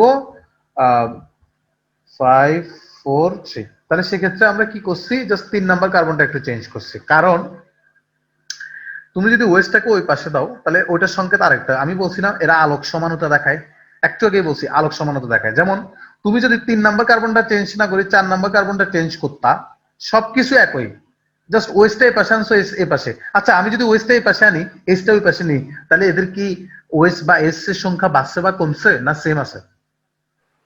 সেম আছে। সেম আছে। সেম আছে। কিন্তু জাস্ট 3 নাম্বারের জায়গায় আমি যদি 4 নাম্বারটা চেঞ্জ করি বা মোটেও চেঞ্জ না করি, তাহলে এগুলা এক একটা নাম এক একটা হয়ে যাবে। আমি বিভিন্ন ধরনের মনোস্যাকারাইড গুলা যদি তোমাদেরকে একটু করে দেখাই, তোমরা একটা সেকেন্ড ধৈর্য। ওকে, আমি একটু মুখে মুখে বলি, যেহেতু স্ক্রিন শেয়ার দিতে একটু সমস্যা হচ্ছে, আমি একটু মুখে মুখে বলি। দেখো সবাই একটু মনোযোগ সহকারে বুঝিও, আমার কথাটা একটু বুঝিও। দেখো কার্বন 1 2 3 4 5 6, 6টা কার্বন দিলাম আমি, দেখা যাচ্ছে তো 6টা কার্বন। Yes sir. তো তোমাদের নিয়ম অনুসারে আমি কি করলাম, তোমাদের মতো করে তোমরা যেরকম এতক্ষণ ধরে যেরকম শিখেছি সবগুলো ওয়েজকে আমি ডান পাশে দিলাম, সবগুলো ওয়েজকে ডান পাশে দিলাম, আর এইচ কে বাম পাশে দিলাম। তখন এটার নাম কিন্তু তখন আর গ্লুকোজ থাকবে না, এটার নাম হয়ে যাবে তখন অ্যালোজ। এটার নাম হয়ে যাবে তখন অ্যালোজ। তো এটার নাম হয়ে যাবে তখন অ্যালোজ। আমি যদি 3 নাম্বারটা চেঞ্জ করি, 1 2 3, 3 নাম্বার ওয়েজটা যদি চেঞ্জ করি তখন এটার নাম কি যাবে বলো তো? 3 নাম্বারটা যদি চেঞ্জ করি, দেখো এটা হচ্ছে 3 নাম্বার কার্বন, 3 নাম্বার ওয়েজটা উল্টা দিলাম আর এসটা বের দিলাম, তখন এটার নাম কি যাবে বলো তো? শুধু 3 নাম্বারটা, বাকি সব একই থাকবে, তখন এটার নাম হয়ে যাবে গ্লুকোজ। আমি যদি মনে করো 3 নাম্বারটা চেঞ্জ না করি, আমি যদি 4 নাম্বারটা চেঞ্জ করি, 4 নাম্বারটা না, মনে করো আমি ধরো 2 নাম্বারটা চেঞ্জ করলাম, যদি আমি 2 নাম্বারটা চেঞ্জ করি তখন এটার নাম হয়ে যাবে হচ্ছে ম্যানোস। 2 নাম্বারটা চেঞ্জ করলে ওটার নাম হয়ে যাবে ম্যানোস। আর আমি যদি মনে করো 4 নাম্বারটা চেঞ্জ করি, 4 নাম্বারটা চেঞ্জ করি, তখন এটার নাম হয়ে যাবে গ্যালাক্টোজ।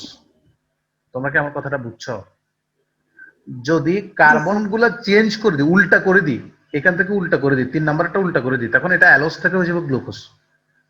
তার মানে দেখা যাচ্ছে, এই যে দেখা এতক্ষণ যা যা বলছি, অ্যালোজ বলছি, গ্লুকোজ বলছি, 2 নাম্বারটা চেঞ্জ করলে ম্যানোজ বলছি, mannose double N O S C mannose.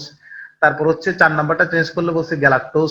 এই যেগুলো চেঞ্জ করলে যে গ্যালাক্টোজ, অ্যালোজ এগুলো হচ্ছে, এগুলো সবগুলো কিন্তু সংকেত হচ্ছে সবগুলো C6H12O6। দেখো তো হাইড্রোজেন বাড়ছে বা কমছে, না সেম আছে? সেম।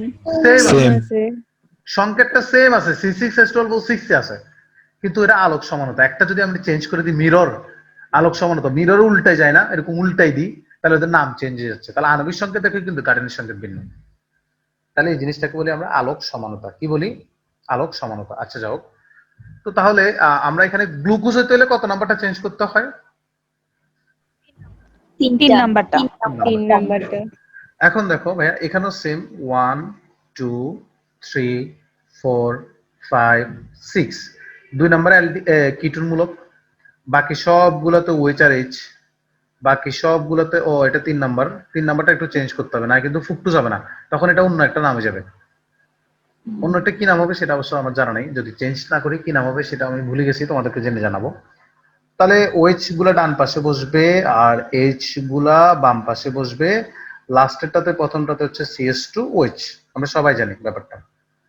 তাহলে গ্লুকোজ আর ফ্রুক্টোজে 3 নাম্বার কার্বনটা চেঞ্জ করতে হবে, তাহলে সেটা গ্লুকোজ আর ফ্রুক্টোজ হবে, বাকি ক্ষেত্রে হবে না।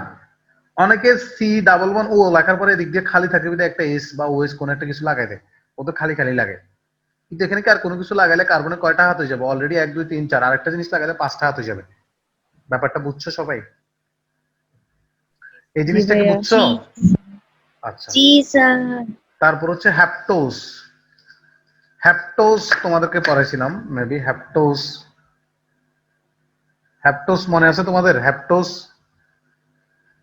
জি কে বলতে পারবা হ্যাপটোজের দুইটা এক্সাম্পল কি কি আছে? হ্যাপটোজের দুইটা এক্সাম্পল বলো তো। একটা হচ্ছে কি সিডো হ্যাপটোলোজ, আর একটা ছিল গ্লুকোহ্যাপটোস নাকি, মনে আছে তোমাদের? হ্যাপটোস মানে সংকেত কি হবে বলো তো? হ্যাপটোজের সংকেত কি হবে? হ্যাপটোজের সংকেত কি হবে? C7H14O7 C7H14O7। এটা দুইটা এক্সাম্পল লিখি। একটা হচ্ছে গ্লুকোহ্যাপটোস, একটা হচ্ছে গ্লুকোহ্যাপটোস। দেখো গ্লুকোহ্যাপটোস এটা হচ্ছে অ্যালডিহাইড যুক্ত গ্লুকোহ্যাপটোস। আর একটা হচ্ছে সিডোহ্যাপটোলোজ। কি বলছি আমি বলো তো? আর একটা হচ্ছে কি সিডোহ্যাপটোলোজ। তো গ্লুকোহ্যাপটোলোজের ক্ষেত্রে আমাদের 4 নাম্বার কার্বনটা চেঞ্জ করতে হবে। গ্লুকোহ্যাপটোজের ক্ষেত্রে গ্লুকোহ্যাপটোস 1 2 3 4 5 6 7, তাহলে 1 2 3 4, এই 4 নাম্বারটা তো ওয়েস্টে উল্টে দিব, আর বাকি সব আগের মতো থাকবে।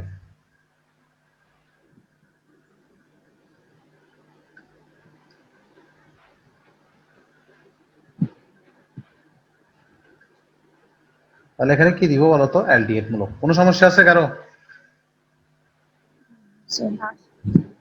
সবাই কি বুঝছো কিনা বলো? জি স্যার।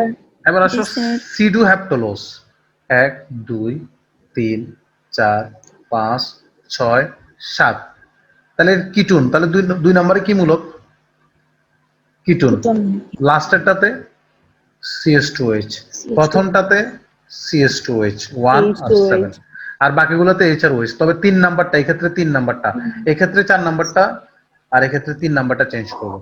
তাহলে 3 নাম্বারটাকে উল্টা করে দিব, জাস্ট 3 নাম্বারটাকে উল্টা করে দিব, আর বাকি সব স্বাভাবিক থাকবে। তাহলে আমরা এই পর্যন্ত শিখলাম গ্লুকোজ এবং ফ্রুক্টোজে 3 নাম্বারটা চেঞ্জ করতে হয়, গ্লুকোজ এবং ফ্রুক্টোজে 3 নাম্বারটা চেঞ্জ করতে হয়, আর হচ্ছে কিসে চেঞ্জ করতে হয়? গ্লুকোহ্যাপটোজে 4 নাম্বারটা, সিডোহ্যাপটোলোজ এটা তো হচ্ছে কত নাম্বারটা? এটা তো হচ্ছে 3 নাম্বারটা। তাহলে 3 নাম্বারটা চেঞ্জ করতে হয় কিসে বলো তো? 3 নাম্বারটা কিসে চেঞ্জ করতে হয়? গ্লুকোজ, ফ্রুক্টোজ আর সিডোহ্যাপটোজ। আর 4 নাম্বারটা এই ক্ষেত্রে সিডোহ্যাপটোলোজ। কিসে? গ্লুকোহ্যাপটোজ। গ্লুকোহ্যাপটোলোজ।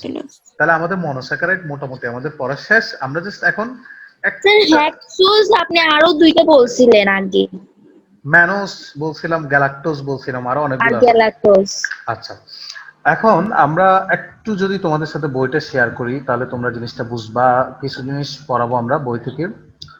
আমি দাঁড়াও বইটা একটু ওপেন করি।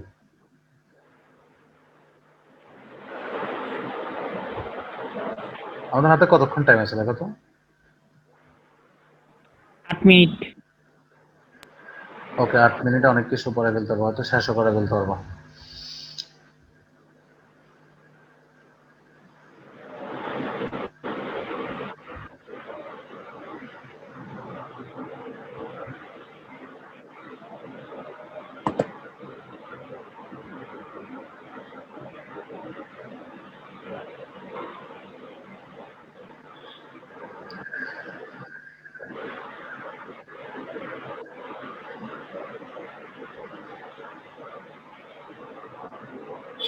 স্ক্রিনে কি দেখতেছো? বই দেখা যাচ্ছে?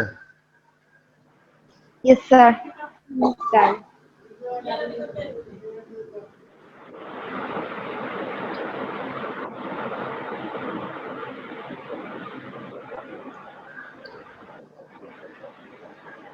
তো আমরা গ্লুকোজ আর ফ্রুক্টোজ সম্পর্কে একটু পড়ি। আচ্ছা, গ্লুকোজ ফ্রুক্টোজ সম্পর্কে আজকে পড়া যাবে না, কারণ এখানে অনেক কিছু এখনো বাদ আছে। গ্লুকোজ ফ্রুক্টোজের অনেক কিছু বাকি আছে। আচ্ছা যাও, বাকি যে জিনিসগুলো আমরা এখানে পড়াইতে চাইছিলাম সেই জিনিসগুলো আজকে পড়ানো যাবে না, বিকজ আমাদের আরো একটা এদের সংকেতের আরো একটা মডেল বাকি আছে, সেই জিনিসগুলো পড়ানোর পরে পড়বো। তো আজকে আমরা মোটামুটি একটা মডেল দেখলাম, এই যে গ্লুকোজের সংকেত শিখলাম বা ফ্রুক্টোজের সংকেত শিখলাম। এভাবে লম্বা করে করে যে সংকেতগুলো শিখি, দেখো এভাবে যে লম্বা করে যে সংকেতগুলো শিখি, এগুলোকে কি মডেল বলে বলো তো? এই সংকেতগুলোকে কি মডেল বলে? এভাবে কোনো কিছু লেখা ফিশিং মডেল। এগুলোকে বলা হয় ফিশার মডেল। এগুলোকে বলা হয় ফিশার মডেল। তা আগামী ক্লাসে আমরা এই এই এই যে সংকেতগুলোকে আবার হাওয়াত মডেল, মানে এগুলোকে আবার চক্র আকারে লেখা যায়। আগামী ক্লাসে আমরা হাওয়াত মডেল পড়ব, চক্রাকারে কিভাবে লেখে সেভাবে শিখবো, এরপরে আমরা বিস্তারিত পড়বো। আজকে তোমাদের সব এইচডব্লিউ থাকবে হচ্ছে সবগুলোর ফিশার মডেল শিখে আসা, যা যা শিখাইছি এতক্ষণ ধরে, যা যা এতক্ষণ ধরে লেখাইছি সবগুলো শিখে আসবা, শিখে রাখবা। বলো, কেউ কিছু বলতে চাইছিল? বলো। এই যে এভাবে শুরু করে সবগুলা ভিডিও থেকে দেখে দেখে এরিথ্রোস, এরিথ্রোলোস, এক পৃষ্ঠাতে দেখবা ট্রায়োস, টেট্রোস, ট্রায়োস, টেট্রোস, প্যান্টোস, হেক্সোস, এভাবে সবগুলো হ্যাপ্টোস পর্যন্ত এভাবে সবগুলো সংকেত লিখে রাখবা। লিখবো না শিখবো? লিখে রাখবা, লিখবা প্লাস শিখবা। বলো, কেউ কিছু বলবো? ক্লাস স্যার এখনো তো লিখছি আপনার সাথে, আবার লিখবো? আমাকে লেখা দেখাতে হয়েছে সবগুলো সংকেত, আমাকে আমি সবার খাতায় দেখবো, এই আর কি, সবার খাতায় দেখবো, আমাকে লেখা দেখাইতে পারলেই হয়েছে যে ভাই আমি লিখছি।